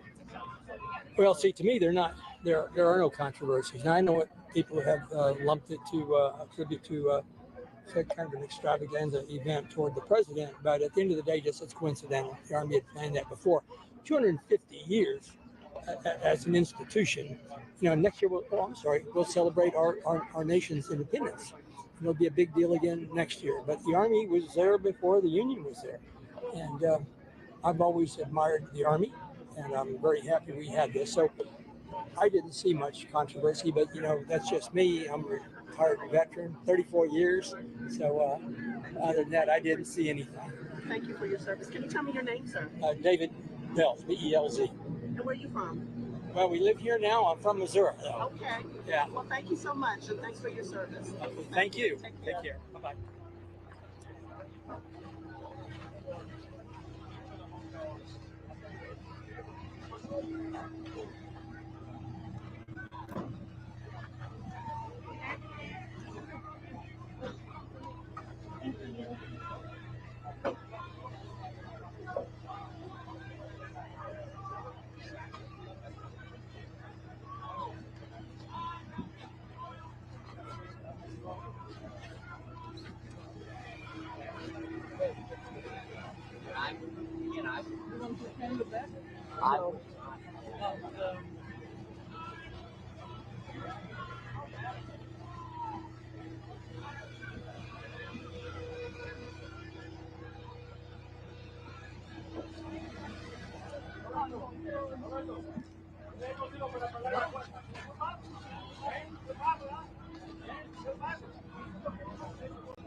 Ma'am, do you have time for a quick interview? Reuters? Thank you. I haven't spoken to any women. I need a women's perspective. And you have a pretty red outfit on today. Thank you. Can you tell me why it was important for you to come down today and take part? Take part in the festivities? I'll tell you that when I married my husband, I found out that he had strong military roots. And I wanted to come down here and celebrate the Army with my two sons.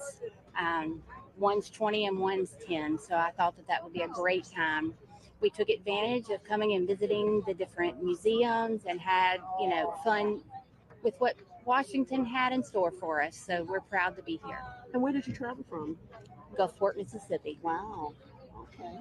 So, there's, a lot of excitement and a lot of controversy around this event. What are your thoughts on all of that? Well, my thoughts are, I'm proud to be here for the Army's celebration, and I realize that there is a lot of controversy going on in the world right now, along within our country.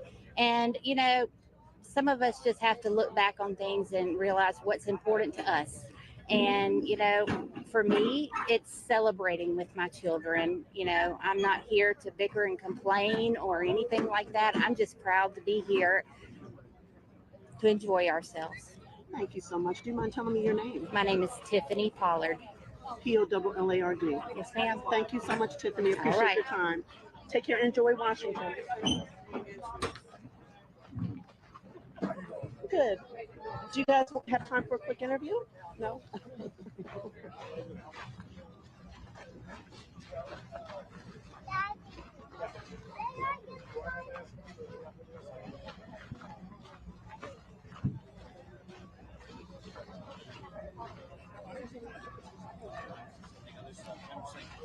Yeah, this is